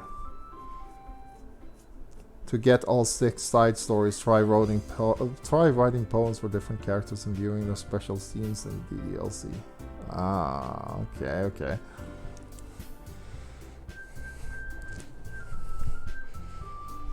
But yeah. We will have another giveaway for next week, but yeah, it's the same bad time, same bad channel, 8 p.m. CEST or 2 p.m. EDT if you're over in the US. Same channel. Next week we'll also be doing Muso Monday on Monday, because that was how the channel originally got started. So yeah, you can check in that if you want to see more Zenyi in Dynasty Warriors 4. And that's about it. Oh yeah. There's a poll on Twitter. You can also check my Twitter for updates on. I post there frequently about like games that I play and stuff. So if you want to keep up to date, you can follow that, and you'll see when the next stream is, because I talk about that a lot on there. Or if you just want to talk to me, or if you have any suggestions, you can go to Twitter at Hexelf. But that's all for today. Thank you so much for tuning in, and I'm super happy to get new subscribers. I hope you will show up more, or send me a message if you wanna just chat or something. But yeah, we'll be back on Monday with Musa Monday, next week on Thursday with this game, and we'll continue. But until then, I'll hopefully see you guys later. So wait. There's one thing that I wanted to do for the longest time. How do I set up a raid? I still don't know how to set up a raid. I feel terrible. I'm currently on Streamlabs OBS. Where's the button that actually lets you do that? Because there are so many buttons on this.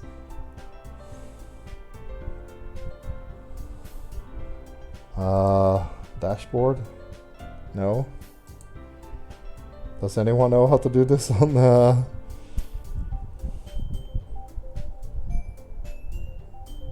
It's a command?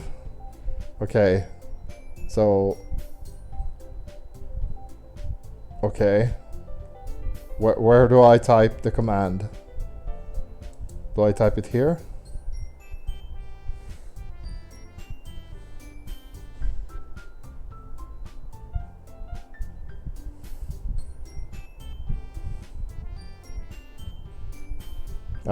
Okay, that makes sense. I just need to figure out where I put the command. Dashboard, CloudBot, layout editor, studio mode, get help, settings.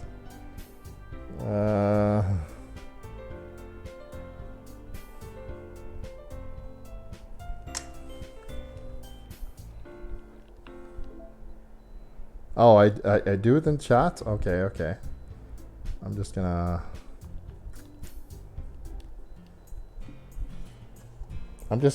find somewhere to send you then. I'll try it.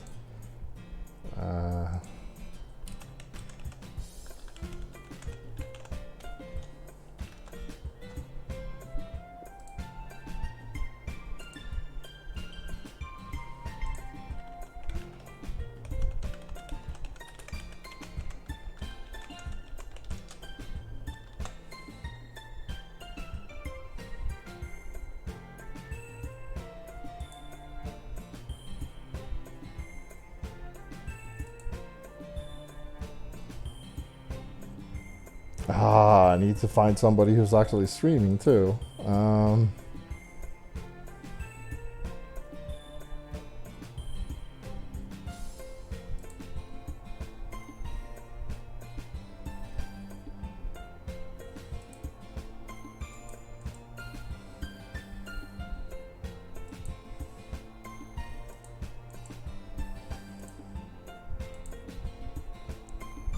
Okay, okay.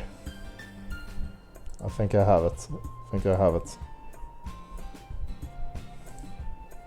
Let's see here. Okay, so...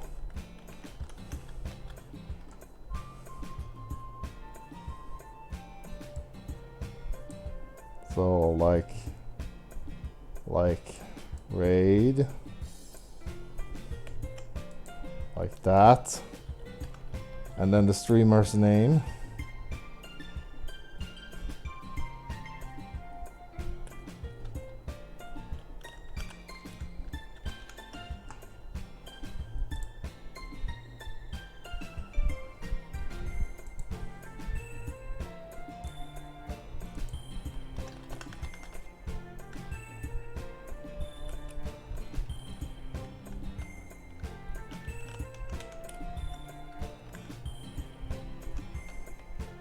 Will that work? No? Okay.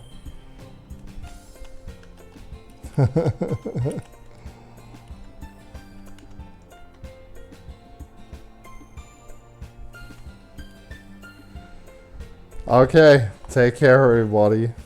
This is gonna be Streets of Rage.